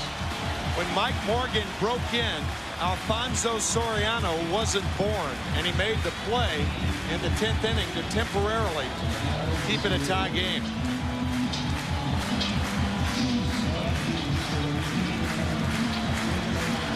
Now it's Tino Martinez leading it off. Martinez 1 for 4 tonight.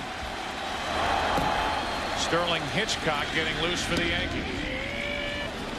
So if the Diamondbacks can get through this bottom of the 11th, it would seem that Rivera is finished. And Hitchcock is the one getting loose.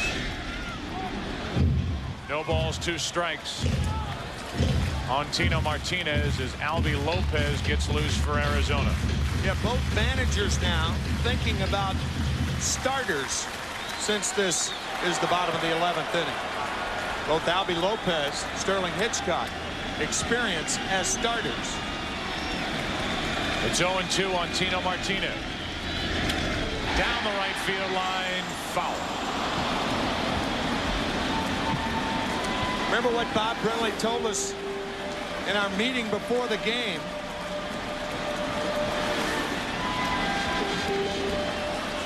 Barajas trying to come inside. It was Martinez who hit an inside fastball last night. If you're going to make him hit the ball, you got to go away. That's where they set up. They miss away, and it's 1-2. Tino Martinez will be followed by Jorge Posada and Shane Spencer here in the 11th. Unless it ends before that. 2-2. Here's a 1-2 pitch, and it's fouled off the fencing in front of the Yankee dugout. Mike Morgan flirting with danger, throwing Martinez inside in this ballpark. You make a mistake away, it's a single. Inside, this game could be over.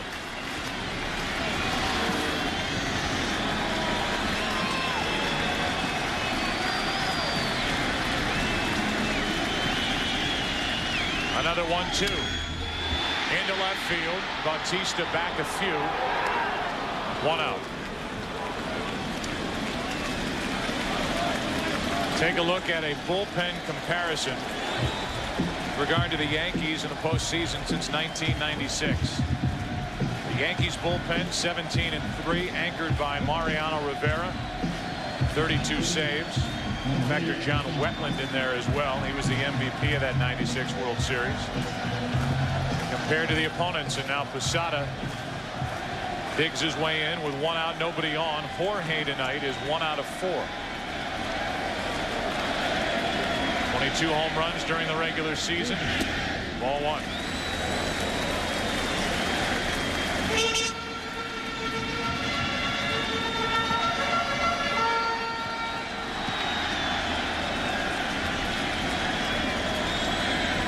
Mike Morgan has retired all 5 Yankee hitters he has faced. Ended the 9th by getting Soriano on a broken bat fly ball caught by Bautista in left. 1, 2, 3, 10th against Jeter, O'Neill, and Williams, all ground balls. There's one out here in the 11th. The 2-0 to Posada. A strike called, and Posada barks at the home plate umpire, Jim Joyce. Barajas sitting outside, and Morgan gets the call.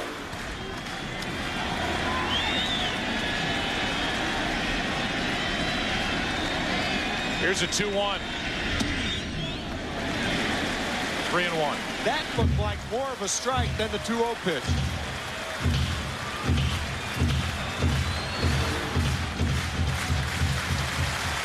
Certainly higher.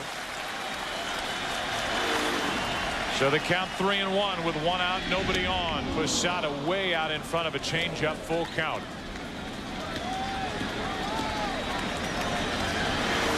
Five straight pitches to the outside part of the plate. Mike Morgan saying, if you're going to beat me, you're going to have to do it with a home run the other way. Posada doubled the other way to start the 2-run ninth inning. 3-2 pitch. Popped up on the left side. Foul territory for Matt Williams. 2 out.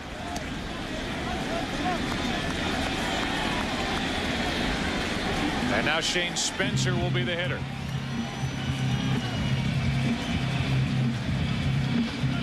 Again, it appears that Rivera's finished for the night one way or the other.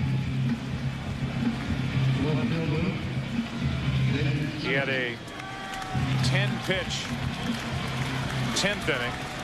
Got into trouble and out of trouble in the 11th. 2 out, nobody on. Spencer takes a strike. What a job by Mike Morgan to this point. He's retired 6 straight.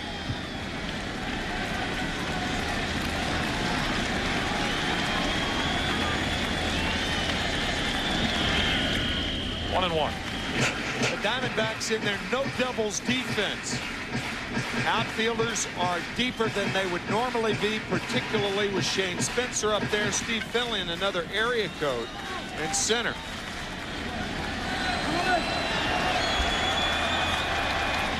Spencer waits for a 1-1. 2 balls and a strike.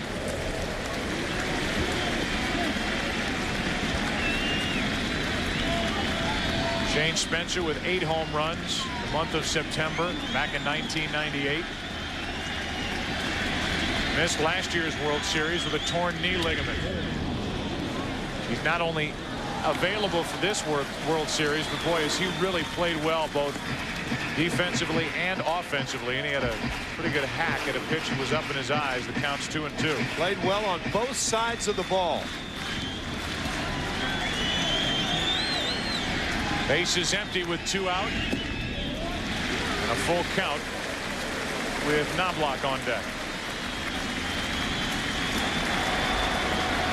It was 2-0 Arizona until the 9th. The runner at second and 2 away. Scott Brocious tied the game with a home run. Now Spencer pops it up. Counsell out to get it. And we go to the 12th. Mariano Rivera has thrown 23 pitches, is likely finished. What a job by Mike Morgan. 42 years old. In his first World Series, he gets this game to the 12th. Sterling Hitchcock takes over for the Yankees. There have been more missed opportunities tonight for the Diamondbacks. First in the 8th inning, the runner at third, nobody out. Counsell, Gonzalez, and Williams could not bring home the runner. Then with the bases loaded, this by Reggie Sanders and Mark Grace. So Rivera got through 2 innings, and it's Sterling Hitchcock who hasn't pitched since working 3 shutout innings with only 1 hit allowed and 6 strikeouts in game 1 of this World Series back in Phoenix. And Barajas, who has 2 hits and is 2 for 4. Big swing, strike 1. I think managers, as we said last inning, with Lopez and Hitchcock, 2 former starters, 2 starters this year for Bob Brenly and Joe Torre, are out there. They're looking for more innings now. deeper in the bullpens. Change up, and it's 0-2.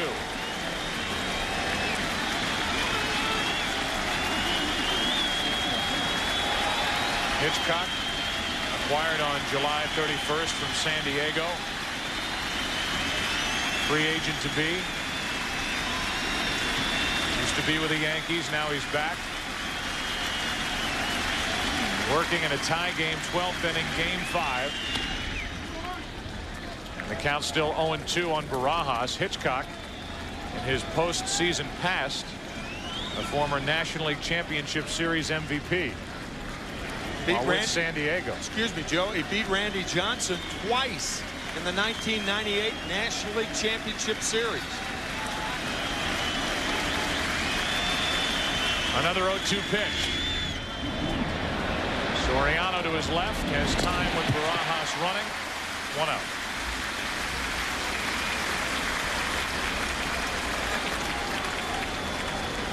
That'll bring in Tony Womack with another lefty, Counsell to follow.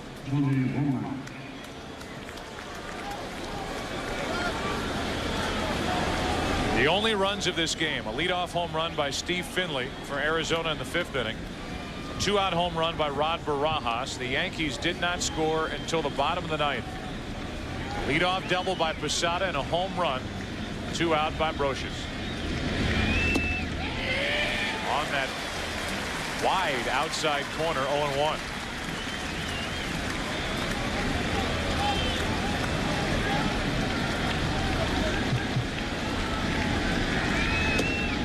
Again, 0-2.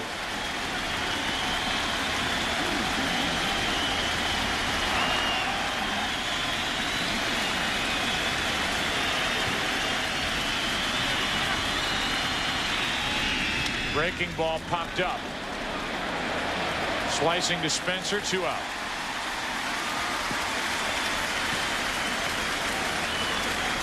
So Hitchcock now has pitched 3 2/3 innings against Arizona in this World Series. He's allowed no runs.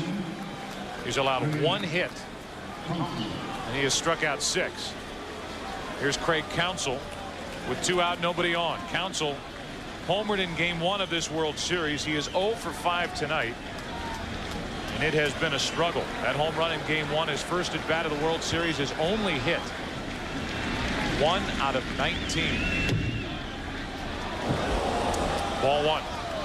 Back in game 3 of the division series, however, it was Craig's 3-run home run against Mike Matthews of the St. Louis Cardinals that gave the Diamondbacks the lead they never relinquished. Fastball from Hitchcock. 1 ball, 1 strike. Hitchcock's final start of the year came on October 1st. A complete game victory against the White Sox.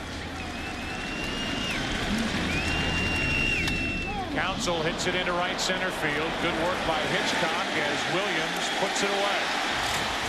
And we go to the bottom of the 12th inning here at Yankee Stadium. Still tied 2-2. Back to New York after these messages from your local Fox station. This is game 5. And Lopez so far in the postseason 0-1. ERA of 9, only his 3rd game of the postseason. He has not appeared since the National League Championship Series. It was a struggle in his start in Atlanta.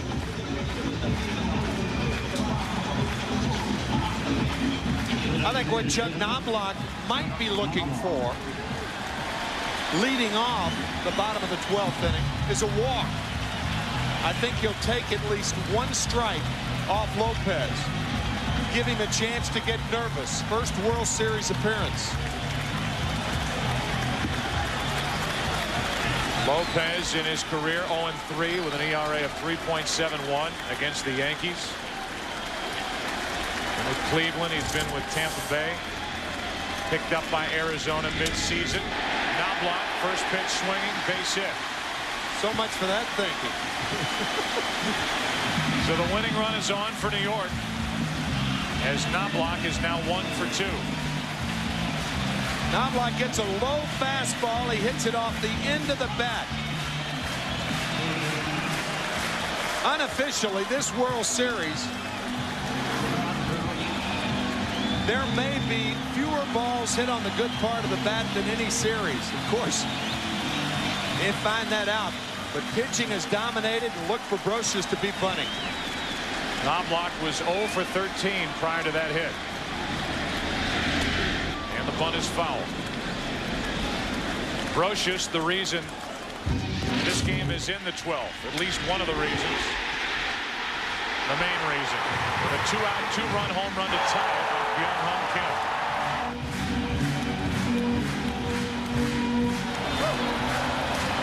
Mark Grace, Tony Womack coming in after Rod Barajas, the catcher, went out to console the 22-year-old right-hander.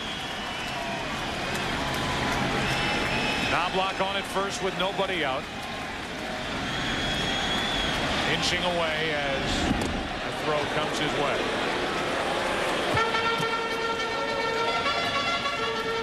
As a starter in Game 4 of the NLCS in Atlanta, Albie Lopez lasted only 3 innings. Allowed 2 runs on 5 hits. The bunt by Brosius is perfect. Sacrifice 3 unassisted. And the potential winning run is in scoring position. Brosius has done it with the long ball, and now he does it with a bunt down the first base line to try to set up the game-winning hit. One of the great descriptions of a good sacrifice bunt. Catch the ball with the bat, and Brosius did it beautifully.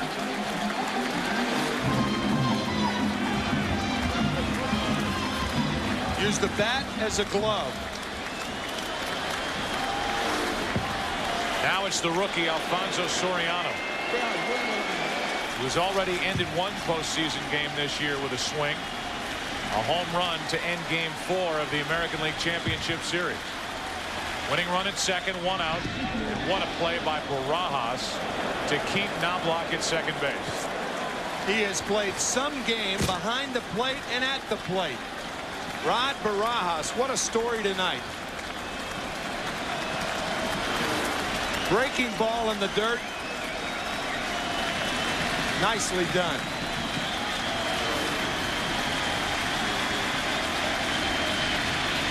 Soriano trying to be tonight's hero. Takes ball 2, 2-0. After Soriano, it's one of last night's heroes, Derek Jeter.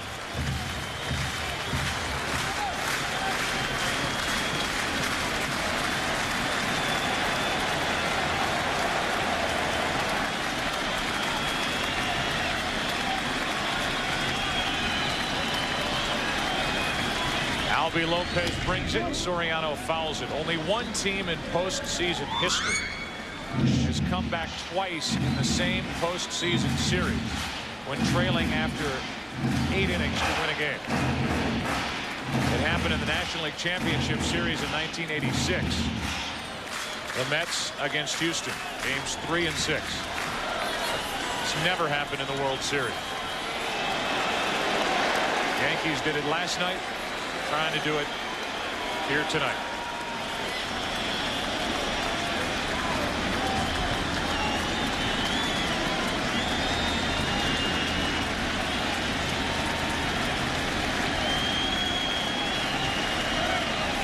On 2-1. Into right field, base hit. Here comes Knobloch. The throw by Sanders. Play at the plate. Yankees win. They lead the series 3-2.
one team has come from behind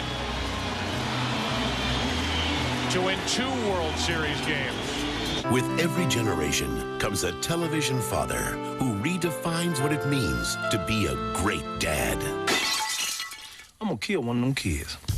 We'll keep looking. Put the camera on. Put the camera on. Knobloch had been 0 for 13. Took the first pitch from Albie Lopez, single to center. Brocious, who tied the game in the 9th inning with 2 outs with a 2-run home run, bunted Knobloch down to second, and Soriano wins it with a hit. Let's go down to Kevin Kennedy. Kevin. All right, I'm with Scott Brocious, Paul O'Neill.